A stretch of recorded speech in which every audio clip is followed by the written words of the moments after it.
I'll start now.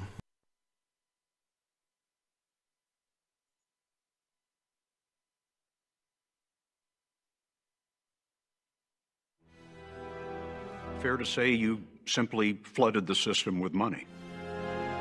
Yes, we did. That's another way to think about it.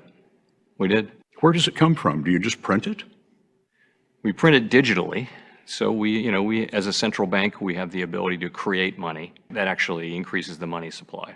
We also print actual currency and we distribute that through the Federal Reserve banks. This is it. It is over. This is what the end looks like. So that I think that the internet is going to be one of the major forces for reducing the role of government. Something called Bitcoin. Brother, can you spare a Bitcoin? Bitcoin. You never heard of them a few weeks ago? Now everybody's talking about them. The one thing that's missing, but that will soon be developed, is a reliable e-cash, a method whereby on the internet you can transfer funds from A to B without A knowing B or B knowing A. And this is the biggest story of this decade going forward, is the transition from the old way of doing business. That is a pretty amazing clip. All right.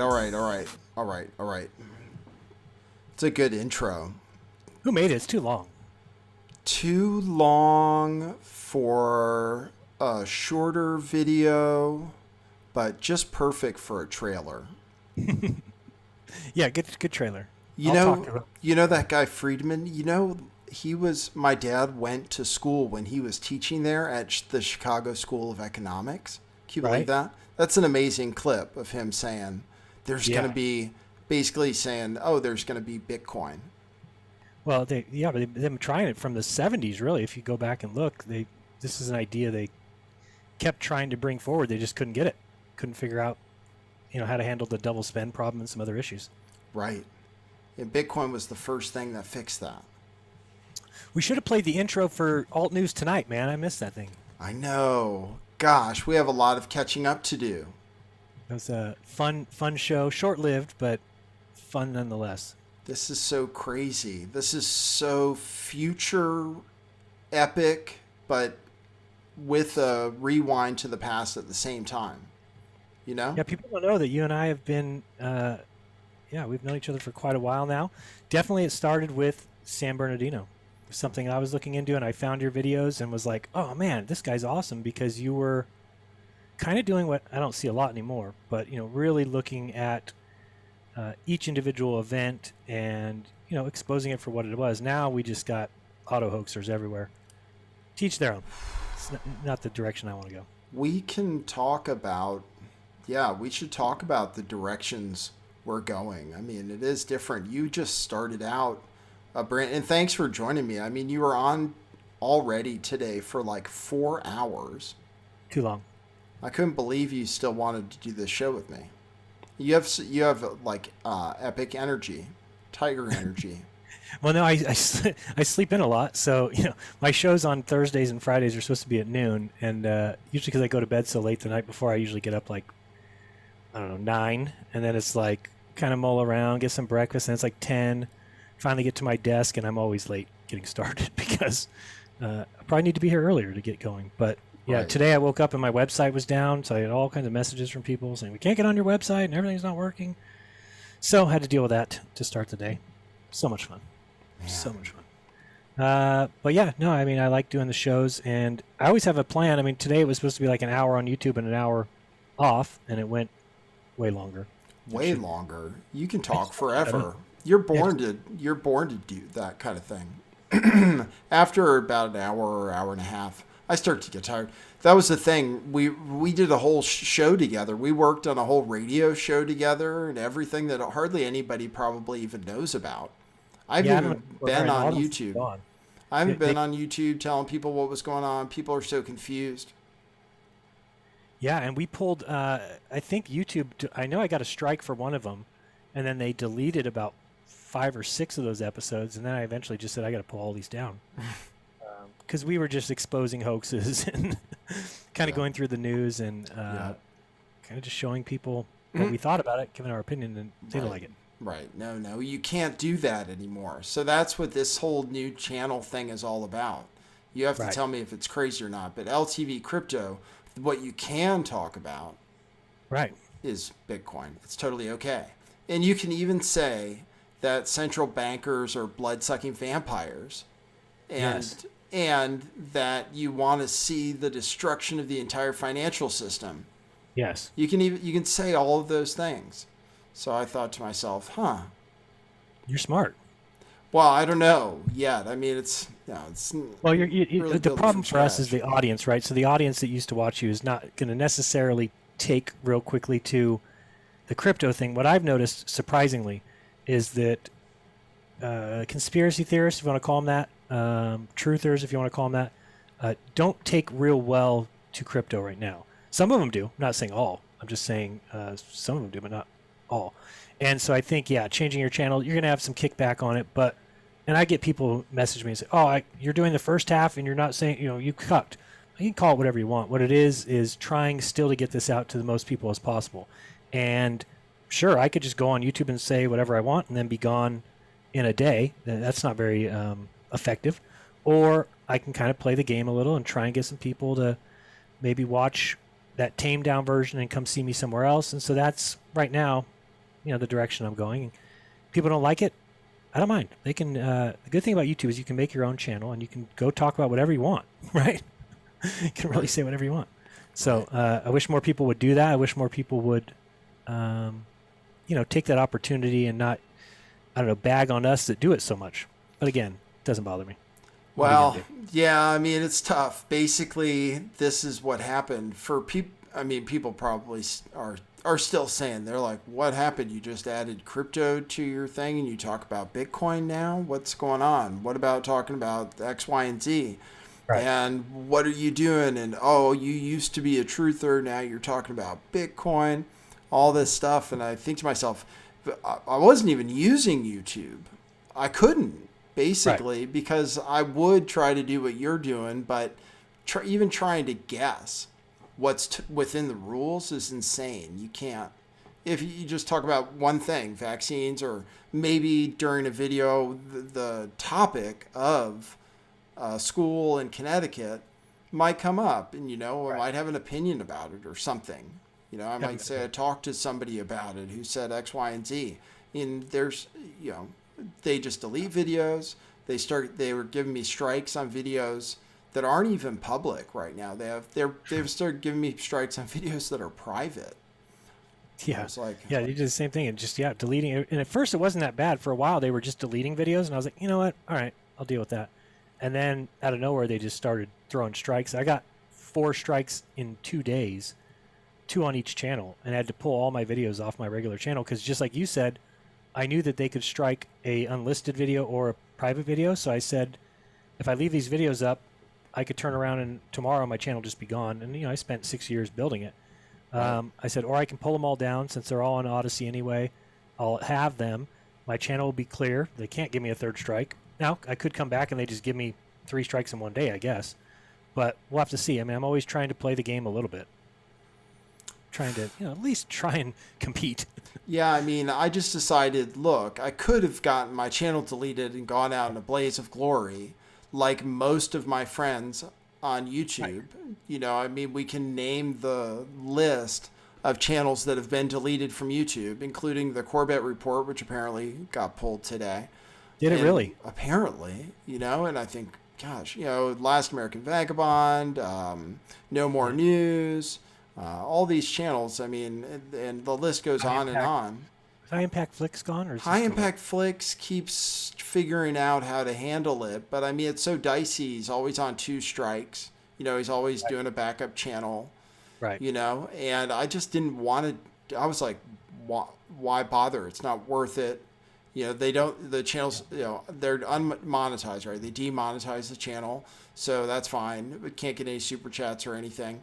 Fine, still, if you can get an audience and stuff, but no, in the end, that wasn't worth it. So that's why I was over at DLive, and I did DLive for a while, and I, built that up to actually was making I don't want to say decent money, but I think at one month I was like $700, $800. I was like, hey, this is going to fill in for what I lost at YouTube.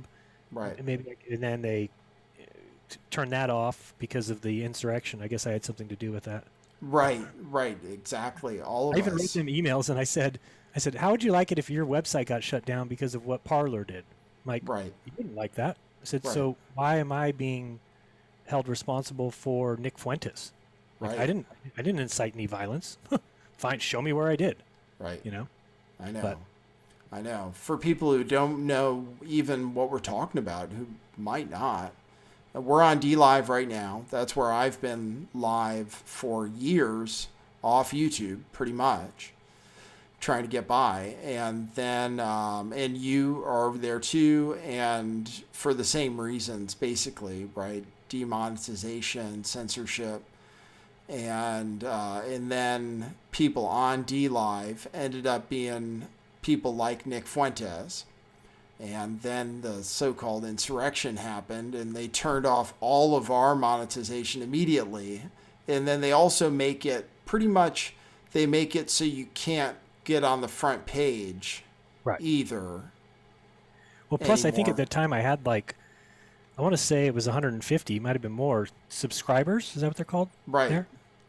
Right. And so, yeah, it was like 2 months or whatever that we were off there. And when they finally turned it back on, they did tell me you need to be 18 or older and you need to make sure you put X tag if you're going to talk about anything really bad or something. Right. But by the time it came back, there was like 8 people that were subscribers. Really? It's like, thanks, guys. Yeah, because who's going to keep paying for a subscription that that person's not there, right? Right. Or they can't take it. I don't even think there was a way to pay the subscription. In fact, I would notice, people have the little name next to their they would just slowly fall off over the course of weeks, right? Because they couldn't redo it. Right. So, I mean, I like DLive. I didn't know so much that they got purchased by Justin Sun, right? And so that was a little weird to me because, when you look into the word or the name DLive, what D is meant for is decentralized. Right. So, great. We're crypto fans, right? Decentralized, great, fantastic. But when you can come in and turn off monetization of all kinds of channels, Right. that's not that's centralized. So shouldn't be called DLive. It should be called CLive. Yeah, originally I was actually on the OG DLive. When it had the original owners, right? Yeah, back when one of the first things that was streamed was live pornography. Do you remember those days? That was when it was connected to Steemit. Oh. Yeah. Oh, yeah. Okay, I remember when it was. Yeah, okay. Yeah. I mean, so that's how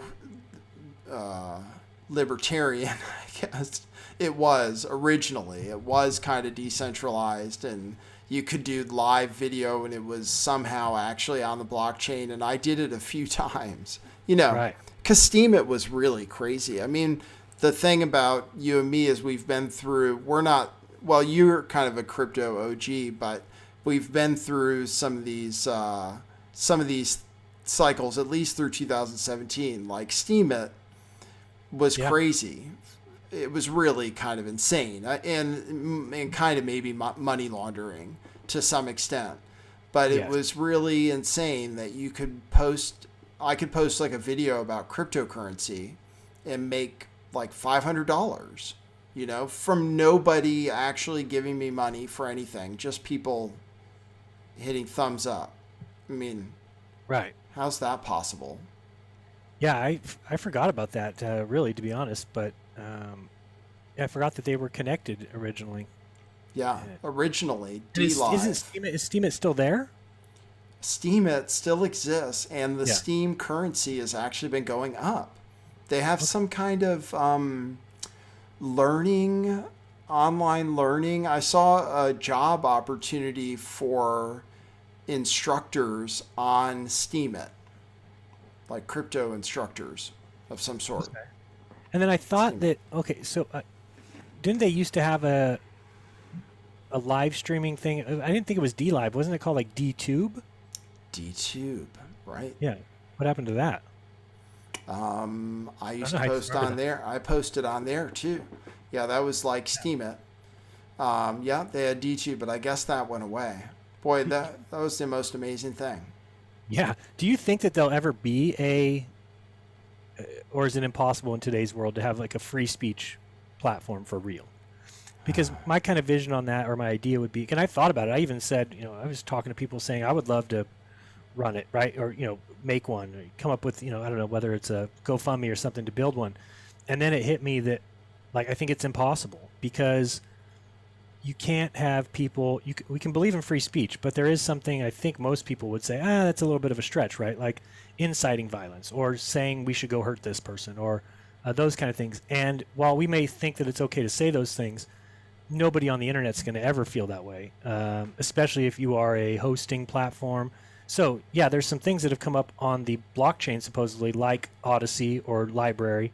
But even that, you go to Library and you look, and there's already reports of them pulling videos and channels, and they say, oh, well, we can't get rid of the video off of Library, but we can hide it from search on Odyssey. So even that, I mean, again, I'm not sure decentralization can really exist because somebody has to own the website, right? And don't you think they'll just get shit until they get in line or get out? Especially if somebody's making money, right? So take DLive, for example. I can try and give them a hard time, but at the same time, they're making money. Clearly, people are dumping lemons like crazy. So they're making a good chunk of change. And if somebody comes along and says, hey, you guys are adding to this insurrection, you guys are causing these problems, even if they don't believe it, they're not going to just say, well, sorry, we're going to stay doing what we've been doing, because there's a chance that they lose their website and lose the money that they're making. So This is what the whole world is about, giving people an option between cucking. Well, here's your choice. Get rid of these guys that are these white nationalists and these conspiracy theorists, and you get to keep your site, or keep them and possibly lose it. Well, I don't know of any humans really that are going to say, nah, we don't want this money that's coming in. We'll just take a chance. I just don't see it anymore. This is how they've controlled the world forever. Yeah, I mean, I think that must be part of the realization that I came to, is that there is no future in just telling the truth, really. There really isn't one that's sustainable in any way, except maybe with cryptocurrency in a way that has not been fully realized yet. But I mean, there are some things going on where, for example, I think that that one website, that was like a wrestling video website. What's it called? Where a bunch of independent news creators are right now. 153 News or no? No. I'm thinking of oh shoot, I can't remember. I can't remember the name of it right now. Jason Burmis is on there, and Whitney Webb is on there. And Brighteon? Not Brighteon. No, not Brighteon. It's another one, but they pay in cryptocurrency, and they explained it to me. And it was one of those things where they said, yeah, you'll actually get 5x whatever somebody pays to sign up, just based on the price of what the cryptocurrency is right now. So literally, if you get a subscriber, then that month you'll get like 5 times what they paid right away. And is it going well? I guess for some people, I haven't signed up for it. I didn't sign up for it, but I was like, wow, that's amazing. That's something where, and apparently for Jason Burmis, somebody said that it is working, right. That it does work out. I do think it's possible to exist or get by. It's just going to be barely, right? Right. Like, they're just not going to let you ever get any kind of traction. And there's this whole idea, I call it a psyop, this whole idea of putting out there like, oh, truth should be free and truthers shouldn't ask for money. And I get it. Believe me, I get it. But at the same time, I mean, the lies are expensive. They've been spending a ton of money on lying to you for a long time. So this is by design, I think, and by making sure that people who do speak out, do try and do truth videos, or do try and give their honest opinion, by making sure that they can't really make it doing so, it's, there's so many good outcomes for them as far as that goes. Number one, a lot of people just can't sustain it. They'll leave. Some people will, get frustrated and leave. Some people will turn and become what you can do, which is be mainstream and say what the mainstream wants you to say. And so, and then ultimately people sitting at home are not looking at people telling the truth and being like, oh man, I'm envious of that person. I want what they have, right? People are looking and saying, why would I want to struggle and be called names and kicked off of platforms and have monetization removed? So it's a brilliant, brilliant kind. I don't want to call it a scam. It's a brilliant idea. And I mean, this is the way I think that everything's controlled. I mean, if you look, this is why we don't have anybody in Hollywood that speaks out. This is why you don't have anybody in sports that speaks out, or anybody that is in music, is because it's the same kind of threat, right? Go along with the program, do what you're supposed to do, don't buck the trend, you'll get rewarded, and those who do go against it will be handled briskly. And so people from the outside look at it and they're like, oh, there is no benefit. And this is what I think the whole point of Trump was, and everything was to demonize the idea of being different. Conspiracy theorist, anti-vax, you name it. Those things are now the vein of existence, right? And people even, I don't know when this happened, more than half this country no longer believes in free speech, for sure. Right. They believe that, you can't say things that are what the mainstream considers dangerous. So it's just a brilliant it kind of all works together, right? And so I do like that like you said, the fact, I did see somebody in one of your comment sections say something like, the fact that you can talk about Bitcoin says that we should stay away from it. Right. I know. It's You good. saw that? Good one. Yeah, which I disagree with. But at the same time, I'm like, okay, well, I think you also can talk about flat Earth as long as you stick to saying, I think the Earth is flat. This is why. These are the tests I've done. These are what I don't agree with what science has done. I haven't seen anybody's video be pulled for that reason. I've never seen it. Never seen anybody's channel get pulled for that reason. It's always you take that next step, right? Then you say something about one of the things they've clearly said you're not allowed to. Right. So, right.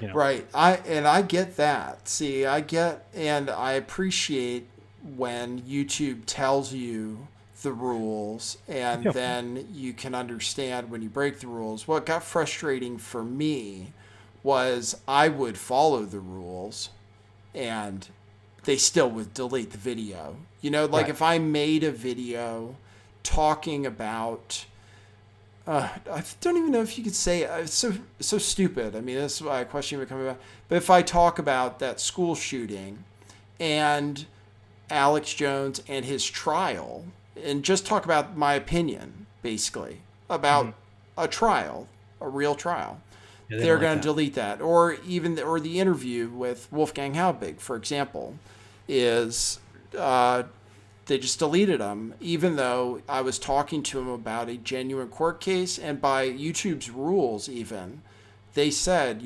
if you're talking about something legitimate, even if it's conspiracy theory, but if it has to do with something real, like a court case, you should be allowed to talk about it. But that was the thing. Anything I said about AJ and that shooting would get deleted. And it didn't matter if I followed the rules. So, yeah. And then getting back to Bitcoin, yes, it is kind of actually one of the other reasons I'm doing this channel about cryptocurrency is it's kind of insane that it's not banned considering the potential of what we're talking about, basically. I mean, we're talking about something that if we're right about Bitcoin, then the entire financial system is going to collapse and it's going to be like catastrophic chaos, bodies in the streets. I mean, that's what we're talking about when we're talking about Bitcoin. But they let you talk about that, no big deal.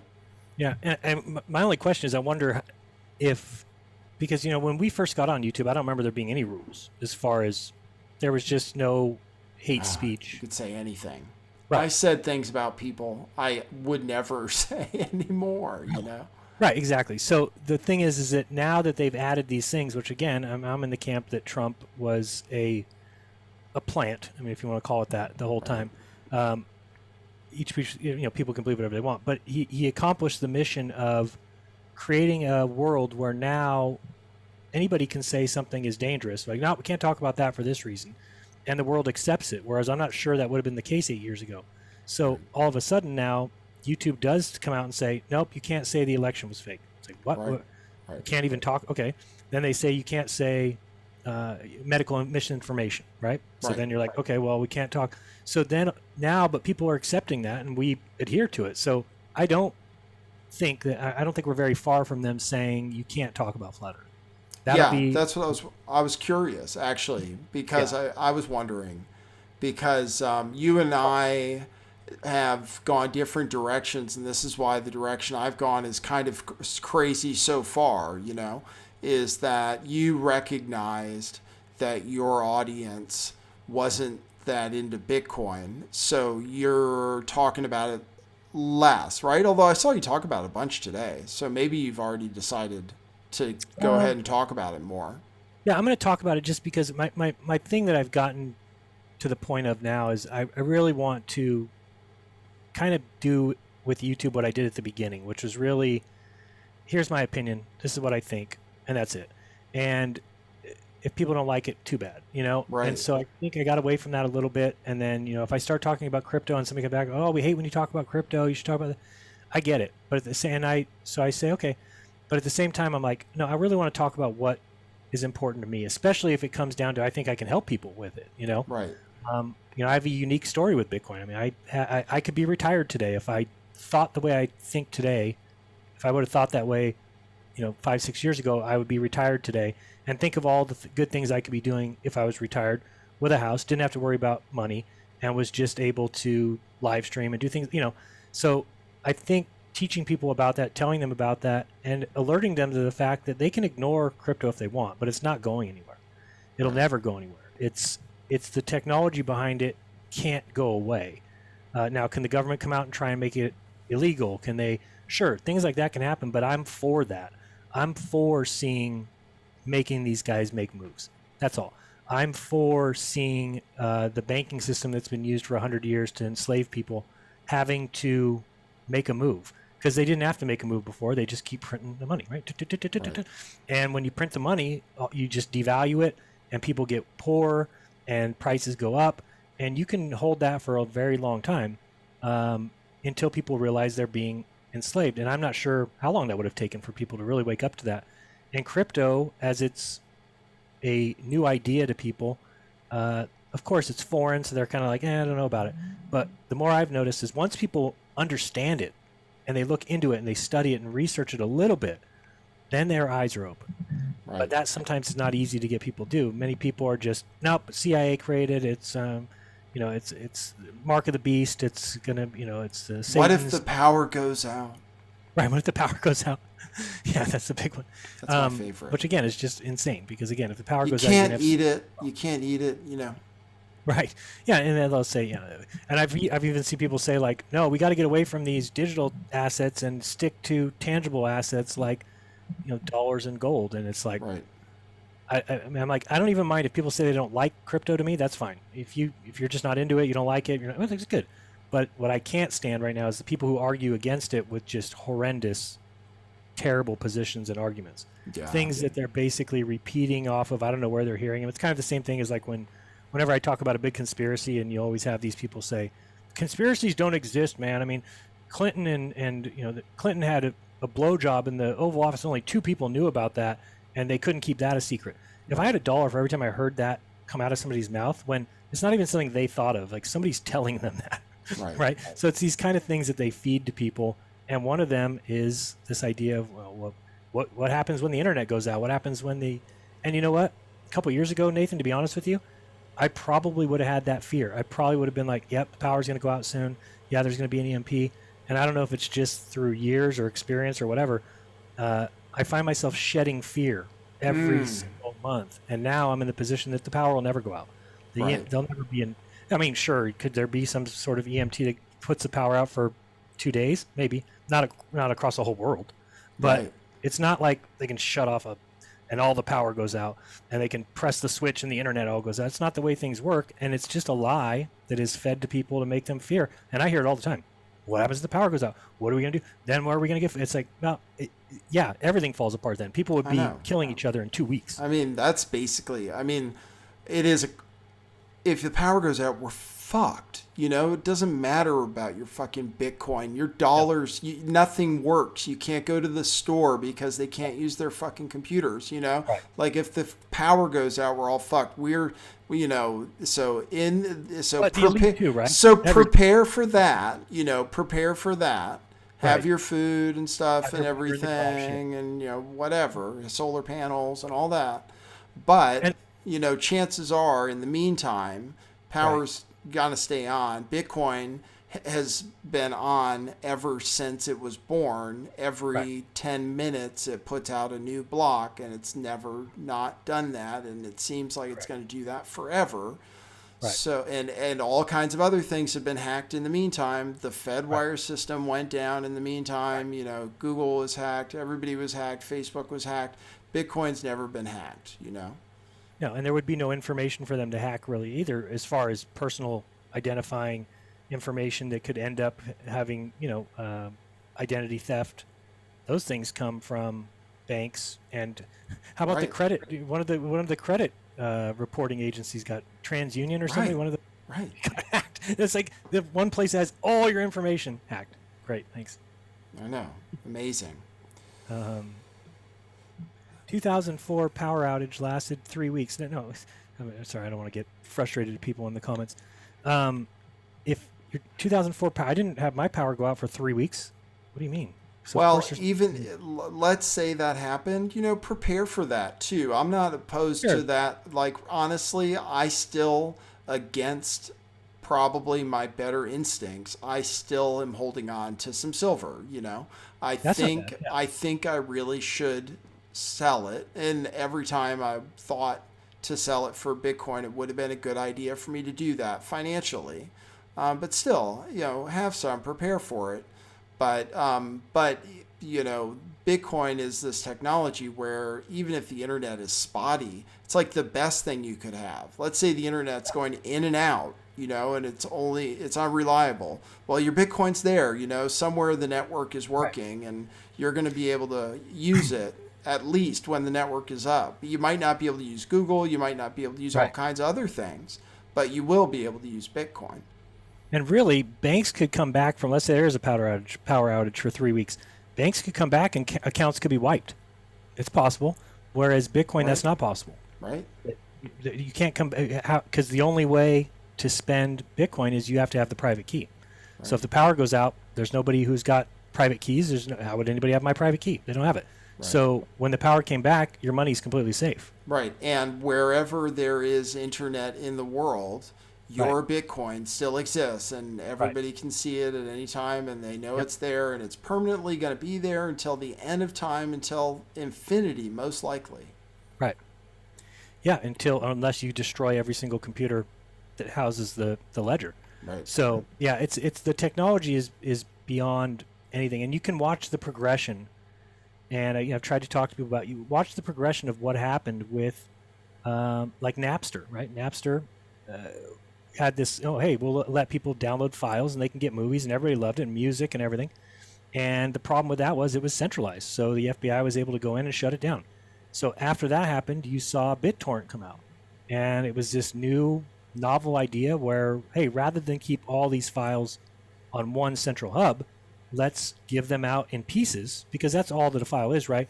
And your computer knows how to reassemble those, or your cell phone does, and it kind of takes these pieces that come across, or bits, and then reassembles them. So they said, why not put all of the different bits all over the place?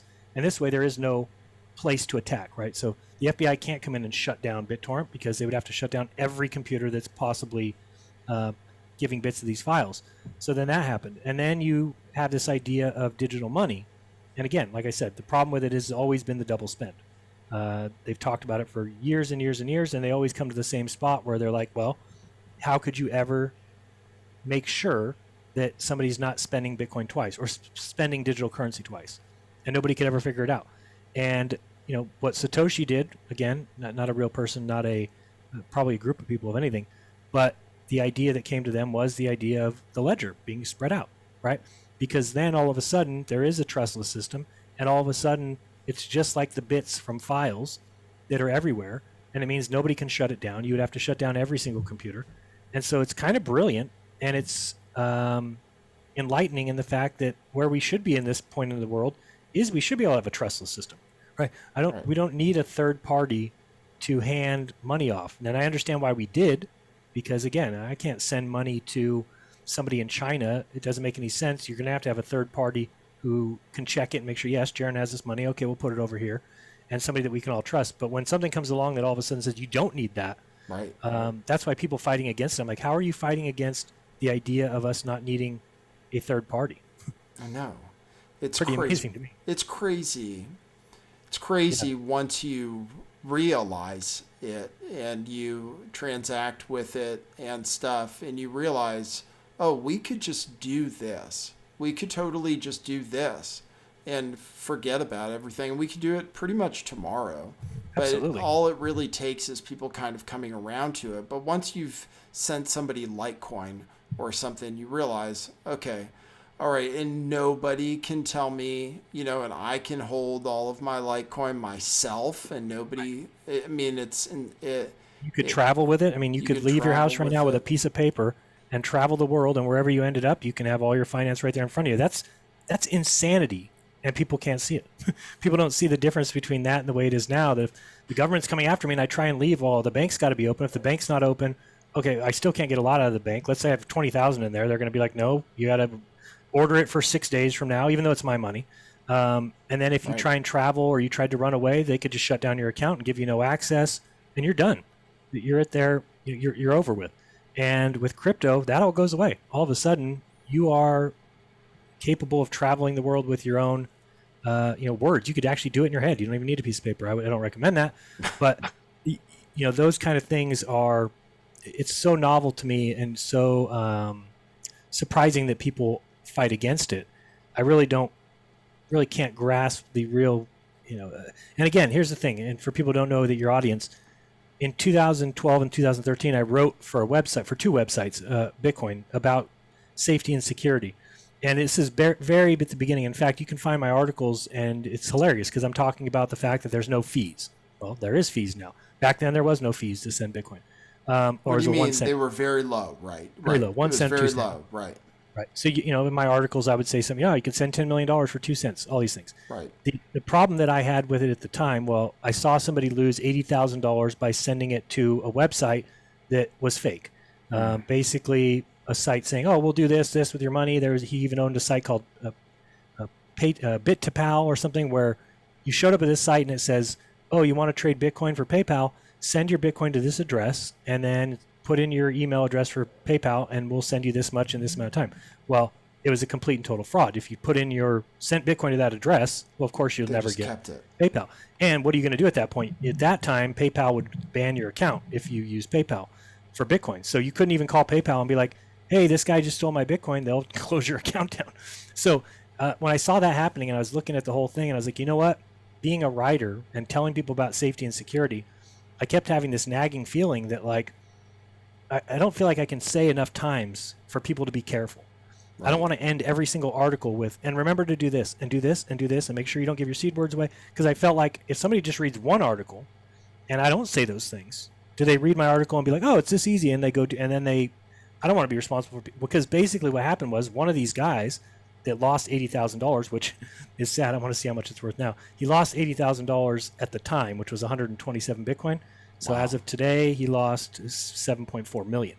So he lost $80,000 of his life savings. In fact, he had $20,000 in savings that was him and his wife's, and he used that to invest in a coin called NXT that did really well, 4 times his money to 80,000, and then he sent it through like a mixer, basically a site called BitLaunder, where he thought like, oh, these coins might be tainted, right? Because he made all this money in Bitcoin, and he said, I don't know what's happened in the past, so I'd rather send them through this cleaner.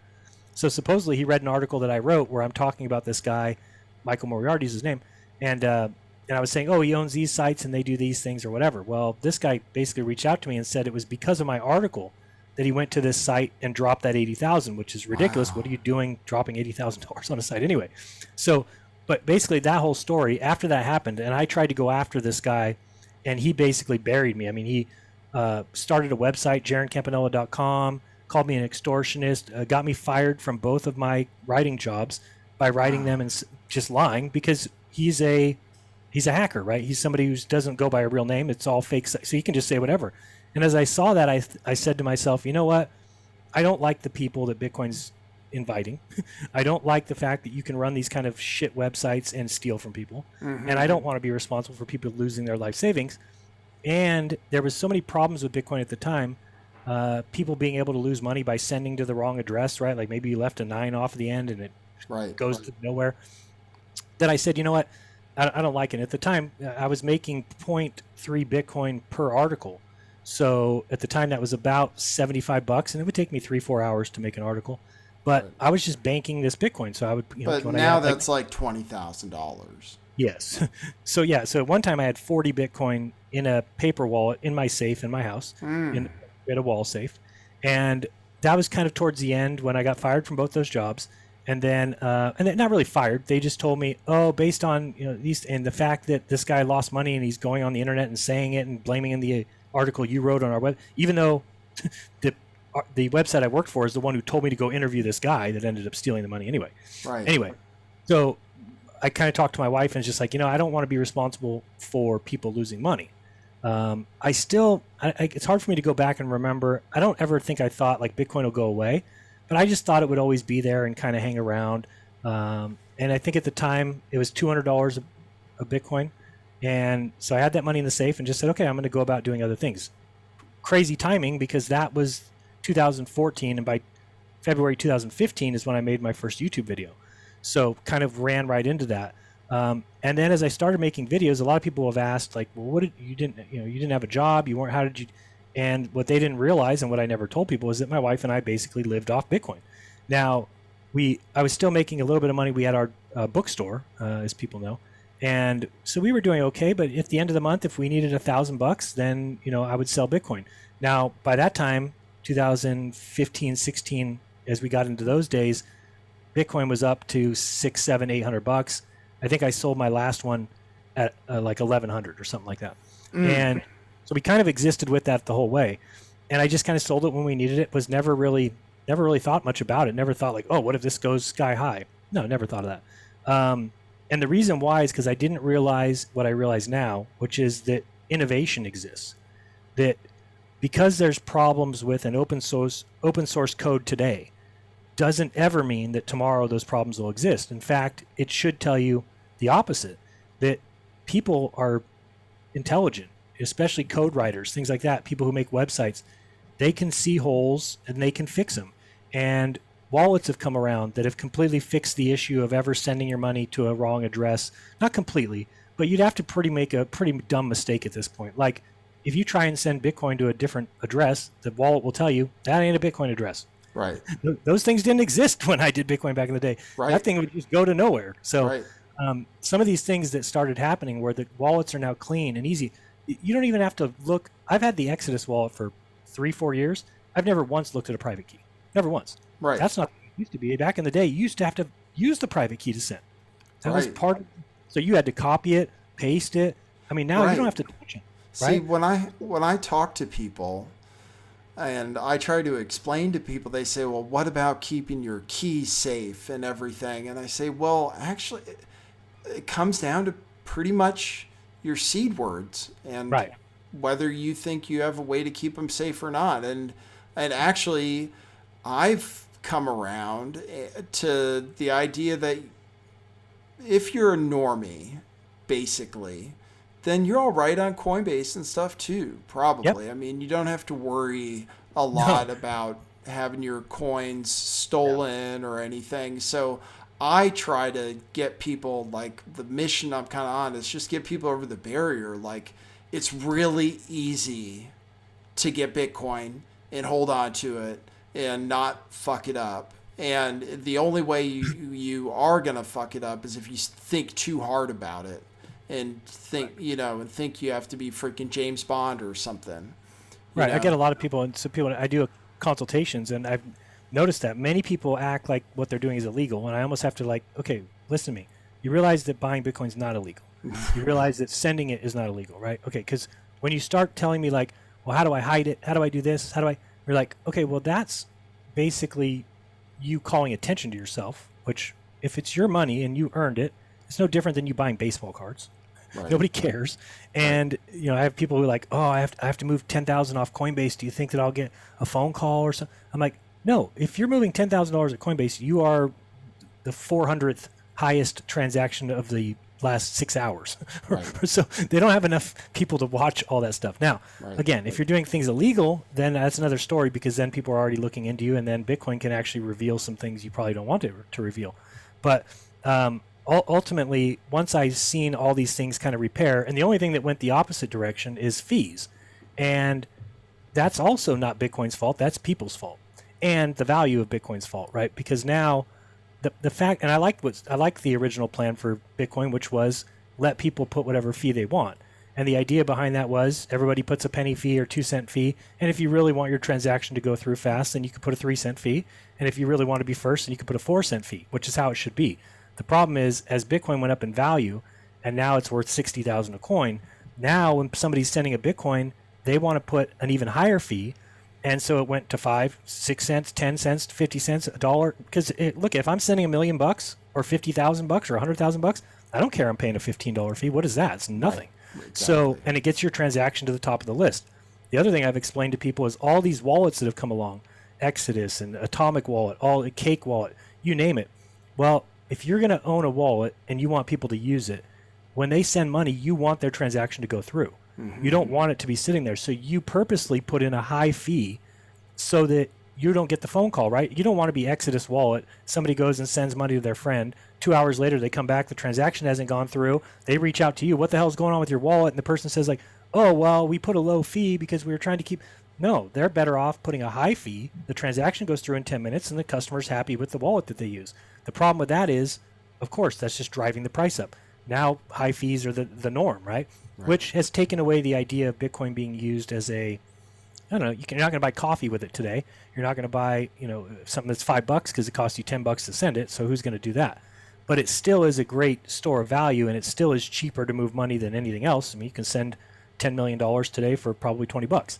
Yeah. Try doing that. I sent some the other day, a lot, and it was only $2. It was like no. From where? From your own from wallet? Coinbase. From Coinbase. See, but Coinbase, what they do is they do a mass send, and then they can split the fee between a bunch of people. Yeah, they have pretty low fees, but actually they got me on Ether once. They didn't charge a high enough fee, and then my transaction didn't go through for hours. Right. And it was like, I was like, what's going on? I'm trying to do something over on MetaMask, and see, when you learn even more about that, like for me, whenever I'm sending money to myself, I'll do it at night before I go to bed, and I'll put a super low fee, like $3-4 on Exodus, and then go to bed, and by the next morning it gets picked up. Right. But I've also woken up and it's not, and that's because it never got to be, basically the miners are going to always take, which makes sense, the highest fee that's out there, right? Right. And so, again, it's more of a person problem, meaning that if we all just decided tomorrow, if we made an announcement, everybody put 1 cent fees for Bitcoin,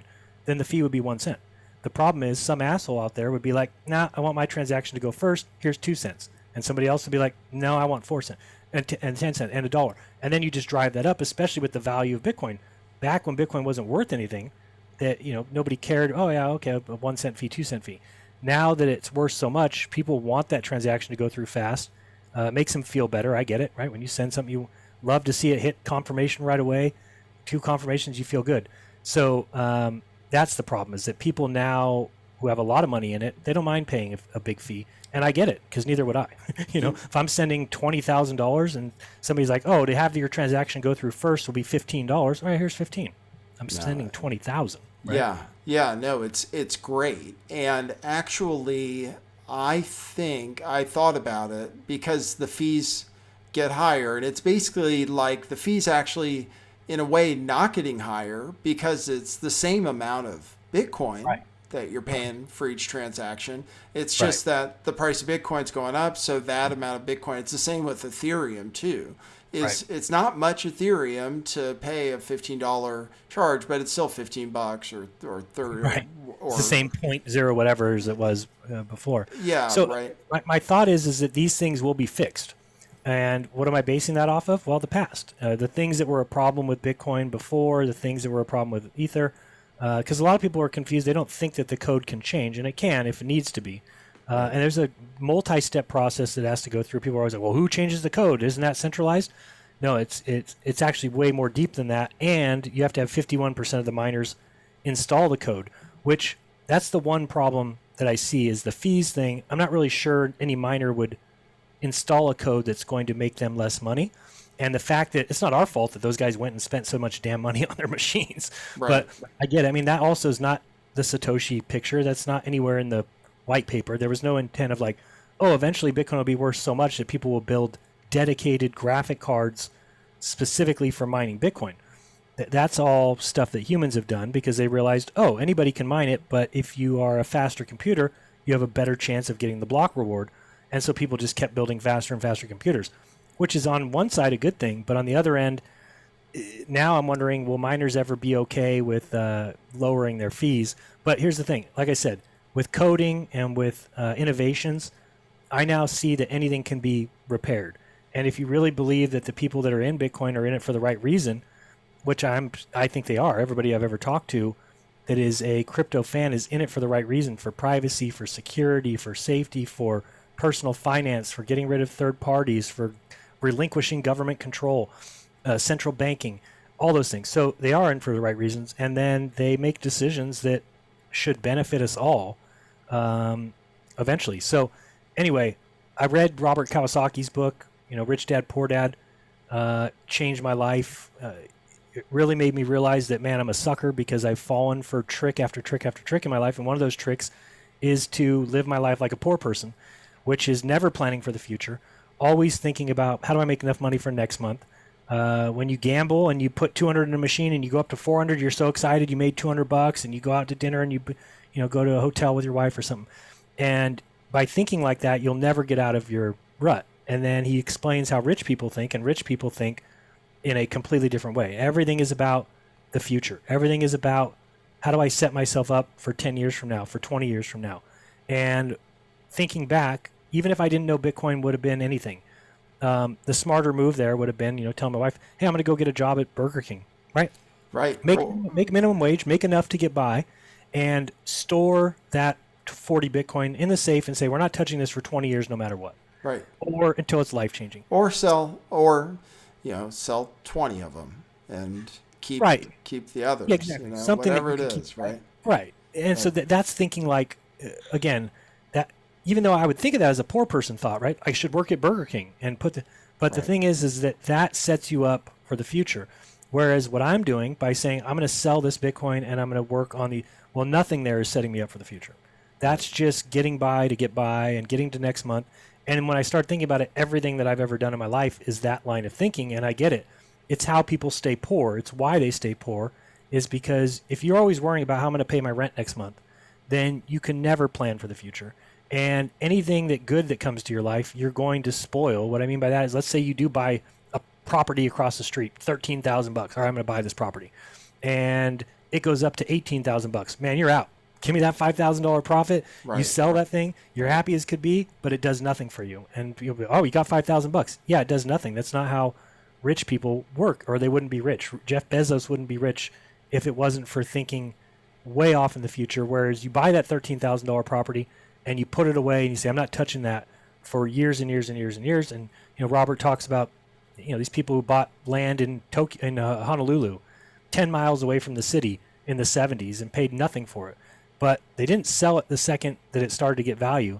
They waited until the city expanded 10 miles and there was shops and everything everywhere, and Hilton comes along and pays $14.5 million for the property that was spent $40,000 on.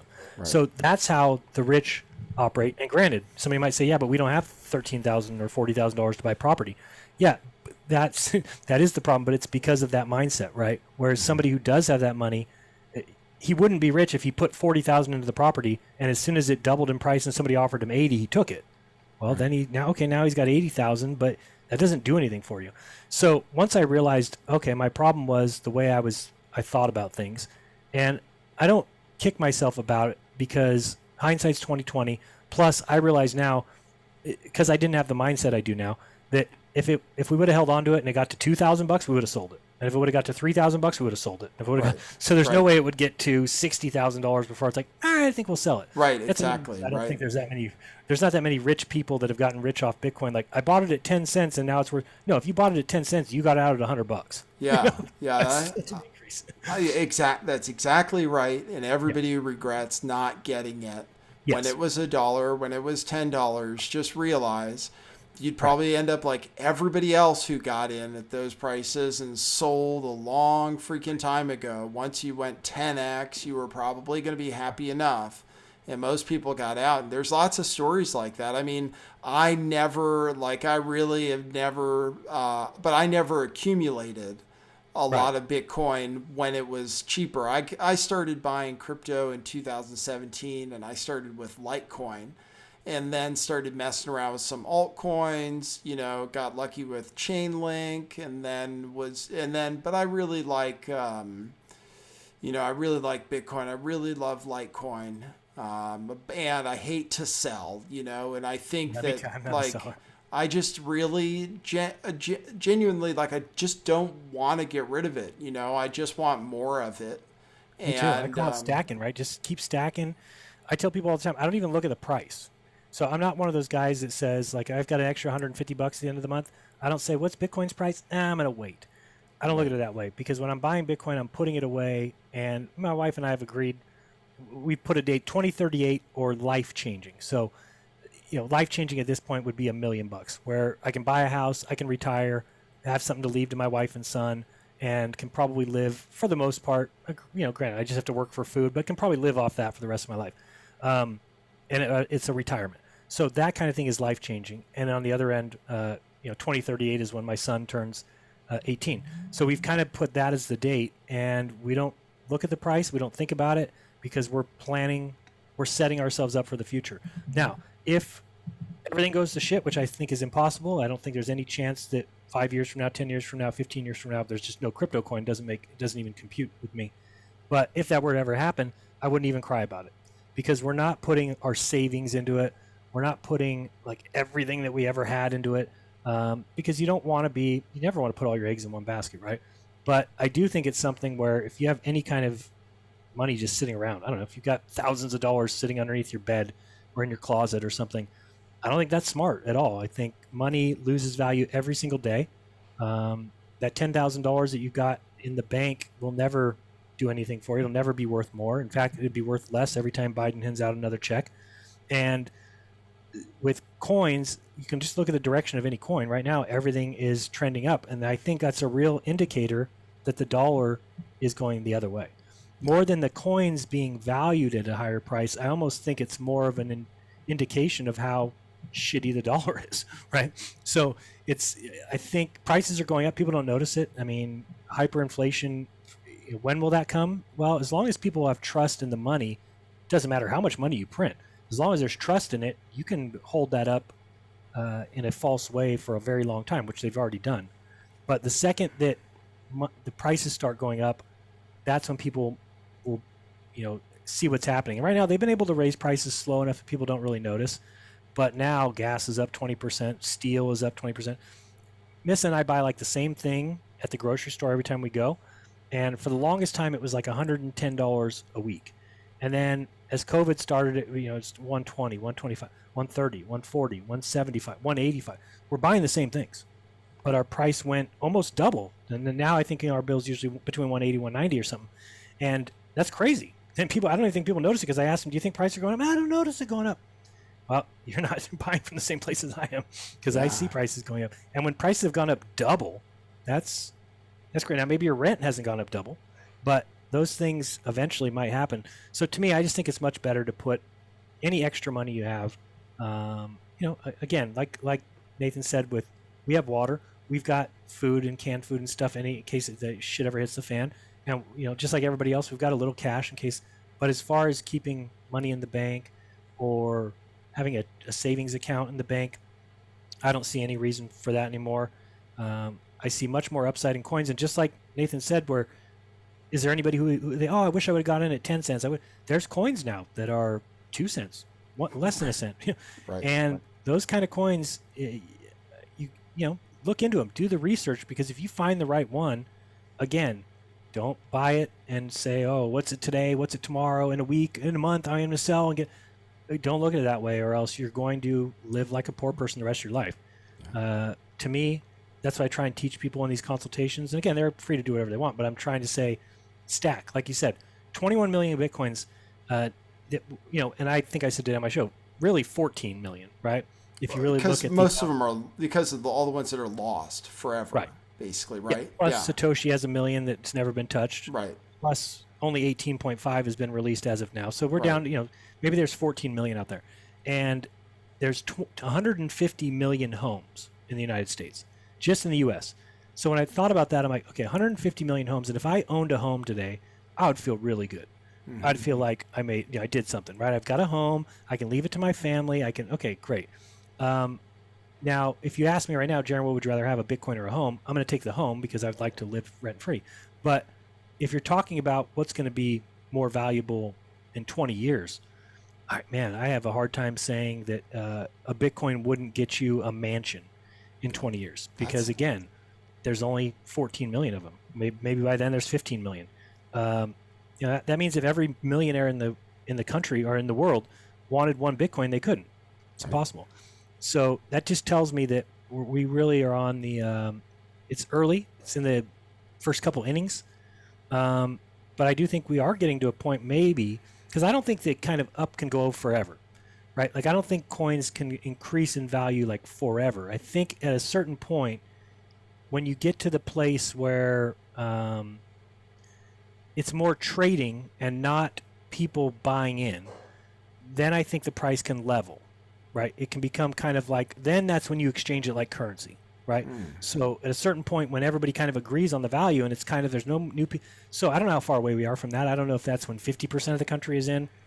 I don't know if that's 3, 4, 5 years, but I do see coins kind of, not all of them at the same time, but kind of leveling off and then becoming like a value that can be traded. And it's not going to be so volatile, right?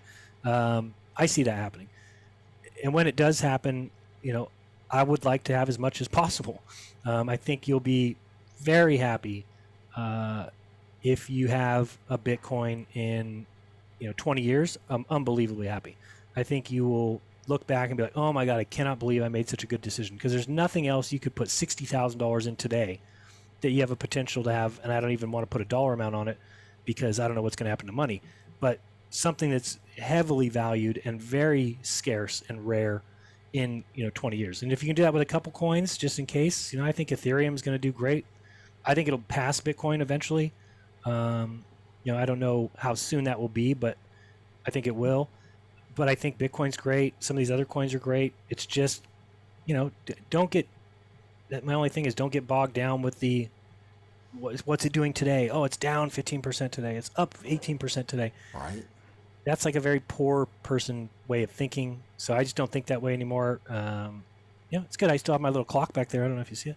It tells me what the prices are. But what's up 22%? I just saw that go by. But anyway, it's as far as living and dying by it. Oh, I got to sell today. I don't know if people realize this, but like if you bought Bitcoin at any point in the past, then you haven't lost money. Yeah, that's right. That's right. Exactly. Like you can basically, if you're ever wondering, or if anybody's ever telling you, oh, I heard Bitcoin is down, you could ask them, well, what was the price a month ago or a year ago? Like for example, right now, people might say, oh, Bitcoin's in a correction or whatever. But right now, it's pretty close to its all-time high. But what was it a year ago? I mean, a year ago, it was $6,000 probably. Right. Yeah, and anytime, if you've lost money at Bitcoin, it means you've sold. Right. Exactly. If you didn't sell, you haven't lost a thing. And even today, I don't know many people that bought above 60,000. So if you didn't buy above 60,000, you haven't lost anything. I came close, and I was still happy to get more Bitcoin. Right.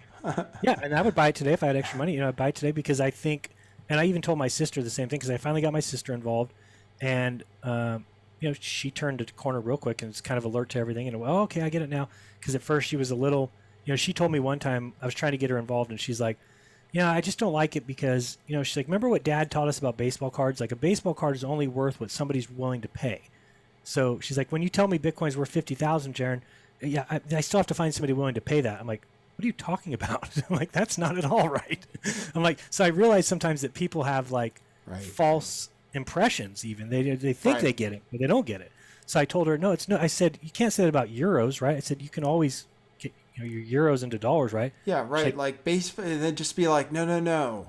You're talking about non-fungible tokens. We're Like, baseball cards are like non-fungible tokens, actually. So let Right. me explain that to you. So Bitcoin Yeah, exactly. Right. So you is can't. fungible. You don't know if somebody's going to buy one of those for the value that you want to place Right. on it. Right, pretty much. So you can look at a book and it says Babe Ruth's card's worth $10,000. Well, Right. that's what it says. But until somebody says I'll pay you $10,000 for that, it's worth shit. Right, Bitcoin's exactly. different because the price of Bitcoin is simply the middle spot between the person willing to sell for the cheapest and the person willing to buy for the most. That's where the Right. price comes from. Right, So right. once you realize that and you're like, oh, so there is always somebody to buy it at that price. Well, yeah, or a couple pennies under. So if the price is $59,500, there's somebody willing to buy for $59,498 and 50 cents, right? That's that middle number. So I was, once I explained it, I said, okay, I'll go ahead, I'll get involved. So she starts getting a little bit. She's getting it through Cash App, which is a great way to get it too. I think Cash Yep. App's simple. I love and it. quick. I That's tell great. people to use it. Somebody tried to give me a hard time about the security or something else. I was like, really, like, honestly, I want to make my show. I want to make a show where like boomers can get it, because that's how I feel. Because Yeah. it's like, it's really like all you need to do is install that Cash App, use my link, buy Right. some Bitcoin, and it's like that simple, and you can forget about it forever. You lose your freaking phone. As long as you have the same phone number, you'll Right. be able to access your Bitcoin again, Well, that's why I'm doing those consultations is because I realized what happened. The reason I got started on it is I had two patrons that reached out to me and said, "Hey, we hear you talk about crypto, but I don't understand. Will you help us out? Okay, I'll spend an hour with you." So once I did that hour, they kind of came out. This one guy comes out and he's like, "Dude, you just changed my whole mindset of it in an hour. Like I was so afraid of this.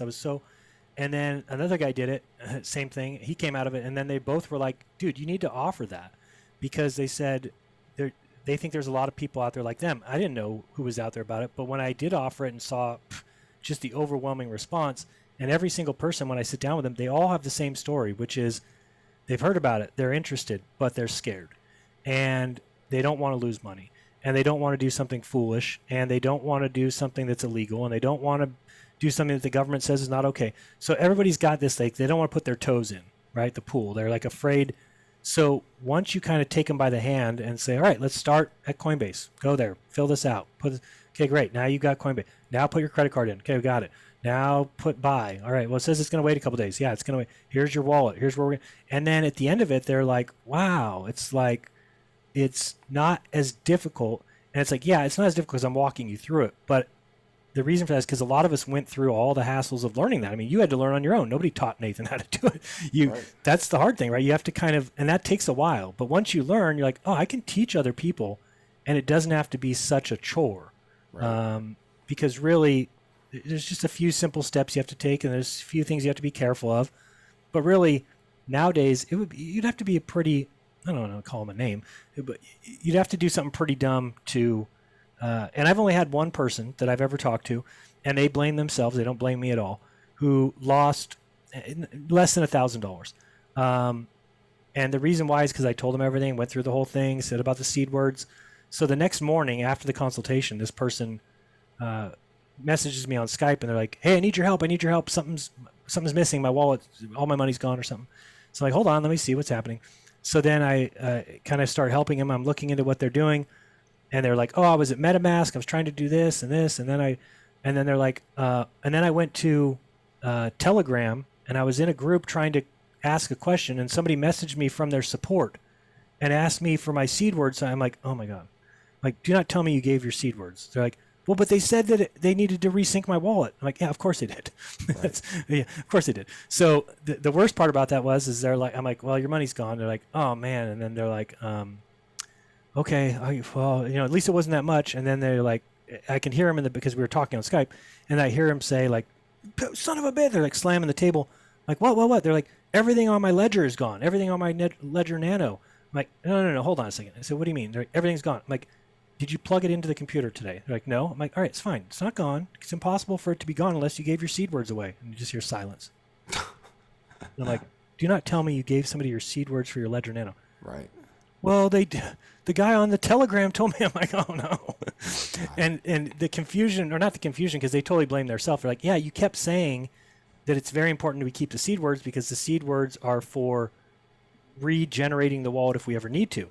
So where this guy got her off guard was basically using that terminology, right? Like, Right. oh, something's wrong with your wallet. We need to resync it. Right. And they're like, oh, okay. And then eventually it even got to the point where this person actually volunteered the information. Like, this has nothing to do with my ledger, right? And of course the person's like, well, no, it might have something, you might want to resync that one as well. You can do it, or we can do it easily if you want to give it to us. And oh, here you go. And they type in. So that person lost about $1,000. Right. But that's the kind of thing I'm talking about. Like, that's a big mistake. And that's one, once you've made that mistake, you'll never make it again. And so that's why I told that person, I don't want to say I'm happy that happened to you, but I'm able to tell that story now. And by telling that story, I think I've saved countless people a lot of money because they've realized, oh, okay, I get it. Like, you would never give those to anyone. It doesn't matter what they're saying or where they say they're working from, because it's the only way to steal the money from you. And once people get that, those are the kind of things I'm saying that now, and just like the website I told you about, that guy stealing money from people on websites, nobody's that stupid anymore. Nobody is going, and I don't want to say you deserve to lose it, but nobody's going to websites and just dropping Bitcoin on websites, random websites anymore. They realize the importance, the value of it. It's not just wishy-washy. And people are getting smart, right? Just like there's no sites that say, send me PayPal and I'll send you double in 2 months. Right. Well, that doesn't exist. And so when you see a Bitcoin site that says, send me 0.1 and we'll send you 0.2, hopefully you're smart enough to realize that that's now, back in the day when it was worth nothing and it was new and it was no, yeah, people would try that, right? I even tried it. I told people the whole time. I lost money on this site called like Double Bitcoin or something. It was like, send us 0.1 Bitcoin and in 24 hours we'll send you 0.2. Right. Like, sweet, nice. Right. Sent them my 0.1. 24 hours. Hello. Hello. Email the. Now that's when Bitcoin was $20 for 0.1. Right. So you learned your lesson with $20, and you're like, all right, fucking jackasses, Right. and I'll never do that again. And so by learning that lesson and being able to tell people now, I feel like I'm doing more of a benefit. So I don't have that fear I had when I was writing and I told my wife, man, I don't want to be responsible for people losing money. At this point, I no longer think that way. I think of it as, I like being responsible for people not losing money. Right? I like being somebody that somebody can say, oh, Jaron told me to do that. Jaron saved me. And a lot of if you go to my, I've had 100 consultations or more, and every one of those people only had one person walk out halfway through, but that was because he was trying to get it. He's like, I want to buy without KYC. So I was like, okay, well, here's the places you can do it, but you're going to pay a premium. He's like, what do you mean? I'm not paying over spot. I'm like, well, then you're going to do KYC. He's like, what? That doesn't make sense to me. And then he left. Really? He was all pissed. Crazy. Yeah, 'cause he wanted to pay spot without KYC. I'm like, well, I don't know where to do that. I'm like, Wow, who's going to sell you Bitcoin for spot price? I didn't without even knowing know. who you are? I didn't even know it was possible. I wouldn't even know how to advise anyone. So, yeah, your Well, whole like sites, local Bitcoin, local Monero, those kind of sites. But again, the people that are selling to you are taking a chance, so they charge 15 or 20%. Some people are okay with that, some people not. But anyway, so that's the way, that one person. But the other 100 all walked away saying that they at least understand it better, they feel much safer with it, and maybe they wouldn't have otherwise really wanted to get their feet wet. So yeah, I think it's been a benefit, and people have enjoyed it. And I tell people flat out, I don't know. Some people come and say, "Oh, teach me about margin trading and arbitrage." I'm like, I've never done that. So I said I kind of understand it, but it's basically like buying at one exchange, right, and selling at another, and trying to make money that way. right. I've never had extra money, so to me, I've never even traded coins like some people do. Right. And again, I don't like that mindset anymore of like, oh, let me go to this decentralized exchange and buy coins and try and sell them, because you can set market and limit prices and probably make good money that way. I've just never had extra money. So I just hope people, like I said, get into it and see it for what it is, which is exciting in the fact that if you know what the dollar has done, why wouldn't you want something new? Why wouldn't you want something it's more secure? I've been trying to tell people the difference between it and gold is night and day. Right? Send gold to your friend in India. It's going to be a real tough thing. You're not going to feel very safe doing that. It's hard to carry across state lines. Gold, you're going to get in trouble for doing that. Gold can be counterfeit. Happens all the time. Bitcoin cannot be. It's impossible to counterfeit. Right. So all those things, you'll never be able to go to a store and pay with gold. However, we're right around the corner from stores accepting Bitcoin. In what form? I'm not really sure yet, but that's the kind of innovation I'm talking about. So for somebody to be like here and be like, you can't use it at a store, you can't use it to pay rent. Great. That's true right now. But just like I had feelings about Bitcoin back in 2013 that were fixed, the same thing will be true for things like that. because it's open source code, meaning if Nathan and I were smart enough, which we're not, sorry, Nathan, if we were smart enough to design some sort of a website or some sort of idea or some sort of an app around the idea of, we do think stores should take it, and by setting up this app where people put their, and if we could code that, it can exist. Yeah. That's the great thing about something like that, something like this, is that it's hard for you to develop something or design something around Visa because they're not going to give you any of their codes. You're not going to be able to incorporate them into your workflow. But with Bitcoin, you have every right as anyone else to incorporate it completely into whatever design you want. Yeah. And so with phones and technology, the way those things are going, it's only going to get easier, safer, and better. It's impossible that it goes the other way. Sure, somebody can make a shit app and nobody's going to like it and it's never going to go anywhere. But people are going to come along and they're going to design and develop fantastic codes around this open source code that anybody can play with, that anybody can use and incorporate. And that's why we've got wallets like Exodus and Atomic Wallet and Cake Wallet that have kind of really done a fantastic job of fixing some of these issues and making it user-friendly and pretty. So I see unlimited potential. And knowing that, I don't see any possible way that some of these coins could go down in value. Unless something catastrophic were to happen. Like, I don't see, could Ether be $1,500 in a couple months? Yeah, of course. Could it be, $1,500 in 3 years? I don't think I can't imagine a situation unless it was breached or unless somehow freaking right, not just the code, right? Not based on the code, like you said. Bitcoin has never had Cardano takes over or something, Right, but I mean, like with Bitcoin, it's never had a code issue, right? No. Nobody's ever hacked Bitcoin. Right. If you lost money, it's because you sold. Right, like Ethereum works. Right. Right. Yeah, it still and works. Ethereum, I think Ethereum has the best idea ever. In fact, I wish Bitcoin would have done the same thing. I mean, imagine what Bitcoin would be worth. Because Ethereum, what they basically did is they said, hey, anybody who wants to put their coin out, come join our blockchain, right? So you have all these coins, and it's a brilliant idea because if any of the coins are shit, well, then they just go away and it didn't hurt you at all. And if any of the coins are great, then they're on your blockchain and they're paying your coin as a fee. Right. So, I mean, that's why I think Ether will, because any great coin that comes along that does that is going to have to pay the fee with Ether. So that value is going to go up. If Bitcoin did that, imagine they just had a whole bunch of coins that were allowed to operate on their blockchain, and every time you used one, you had to pay Bitcoin as fee. Right. It's crazy.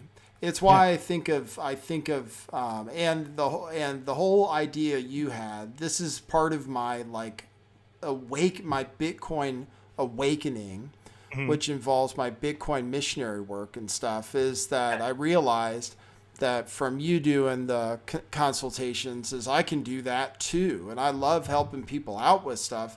And I genuinely thought I actually thought, how can I make people's lives better?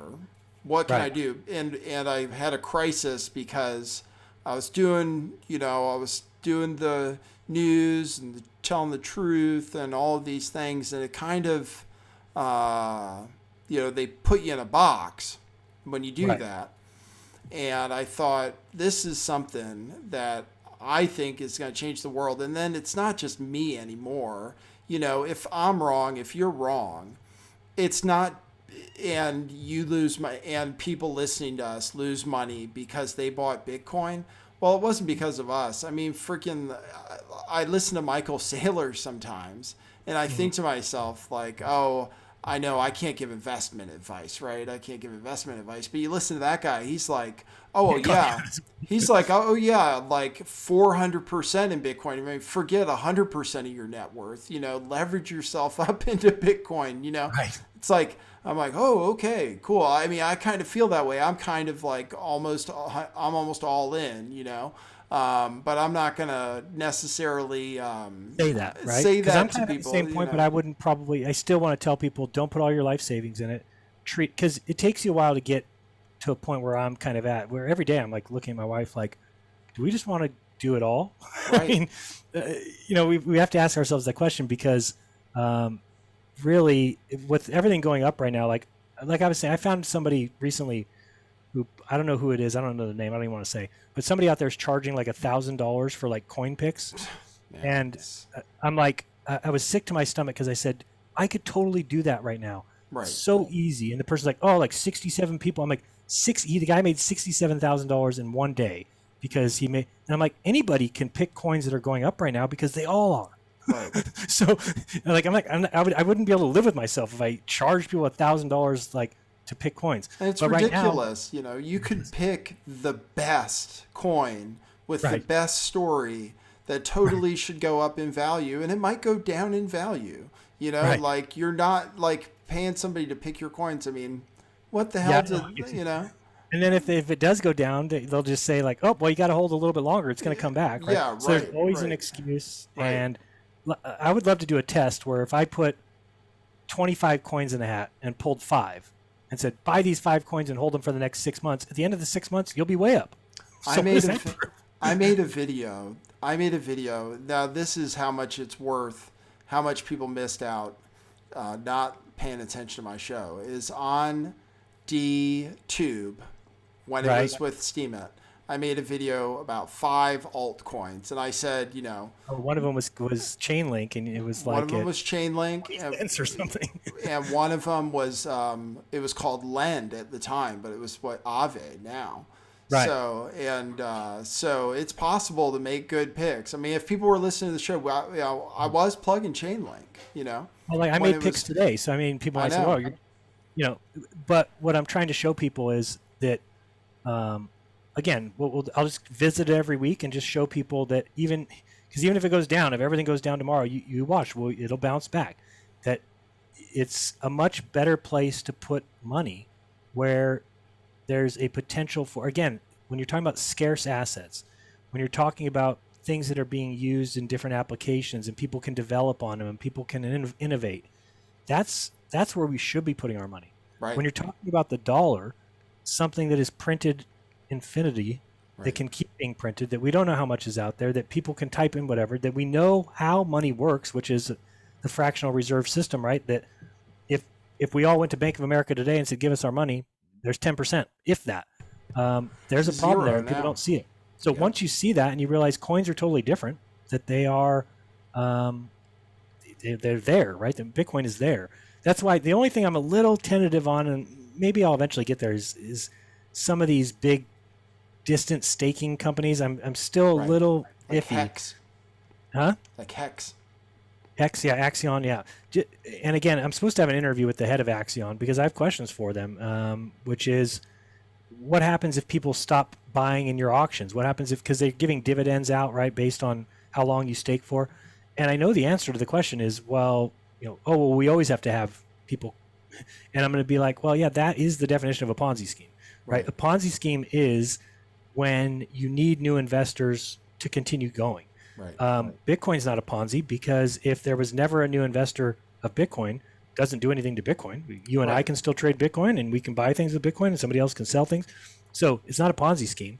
But these kind of staking places, to me, and again, here's the other thing, you're always buying in with Bitcoin, right? Well, Bitcoin's going up. Right. So you're like, I mean, you and I could do that, right? We could start a show tomorrow and be like, send us Bitcoin and we'll give you Jaron and Nathan coin and we'll double your coin in a year. Right. And double your value. People are going to be real excited and they send us Bitcoin. Well, then the Bitcoin goes up 2.3 times. Right. And we pocket that and we give everybody the two, so like that scares me, is that I feel like, of course, with anything, people are going to start taking advantage. Right. So that's the one thing I haven't really started pushing yet or talking about.